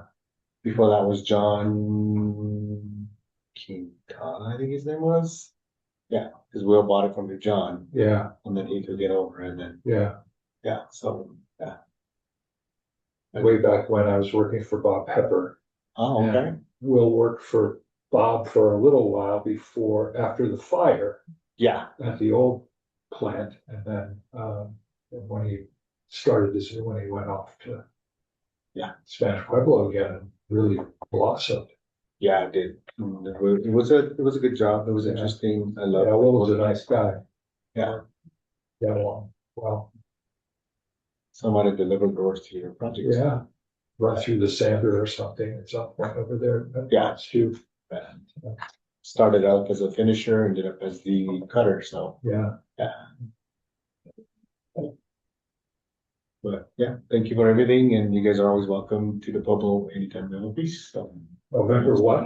November 12th to the next 12th, yes. And then you bring us these stories. That was the next. And if you do go, yeah, if you go, you see me out there, come me out. Get you something to eat. Are you with the singers? Yes. Okay, I thought I saw you, but I was also kind of like in the back. Yeah. Cool. And that's all we have from staff Okay, today. so then it's matters from the committee. Here's where you get to bring up whatever and tell us when you're not gonna be here or whatever else you think you need to say. Well, the 9th is, my daughter's in town, so I'll try to do it somehow or another. I'll know more later. I'll know more. How big's the agenda? The agenda is not very big. We have, I want to say, 3 to 4 cases. And then we also have the land development code, They wanted to do. that hearing as well. So it's very, the consultant will be in town for that.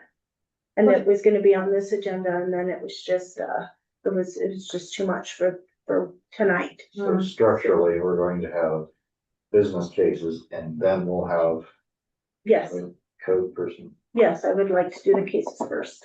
It's likely that I'll be in town. If I'm not, I can certainly attend by Zoom. Okay, thank you.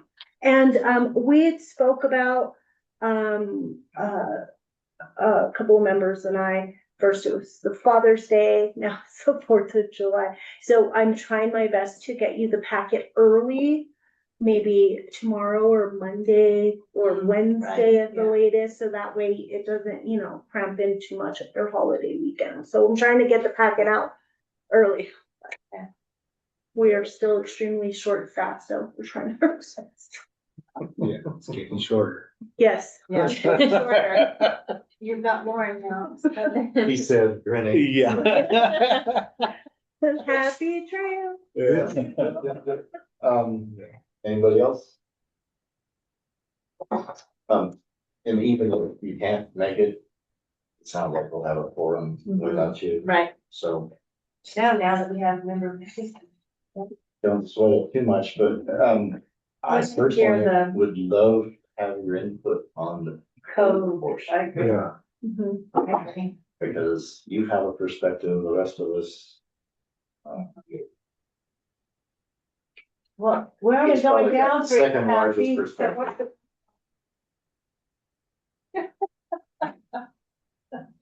Okay. And that's what you would prefer, right? To have the cases and the code stuff? Yeah, because I think it would be. It's better for the. Sit here, Mhm. because I have no idea how long the code discussion will take. so how many reruns do we have for the 23rd? We have 3? 3 to 4, for the 23rd, Yeah. 2. Two reruns and then whatever else comes up. Right, 2 old business, and then, the 7th of July will be the deadline for new business. Okay. So at present. Might not get too full. Right. We just don't know. We just don't know. We won't know until July 7th. 2 weeks to Yeah. have something happen. How is this other project that Ron is looking at on Paseo de Peralta? I'm not quite sure what. I mean, we get these little interim reports, but I have no idea really what stage he's really at with that. I don't Is it any believe that stage? I don't believe he's officially brought anything in yet to submit. He was just trying to get an insight of what you guys wanted from him for that submittal group, is what I And received. he's only been able to do a small part of the actual total field work required. The Correct. rest of it is contingent on them taking that next step, so he Yeah. can monitor all of that. Yeah. Yeah. Okay. Well, I'm sorry those folks or Don Miguel. I think we made it clear. Uh, Oh, I think that they I have to pretty come back much 3 remember times.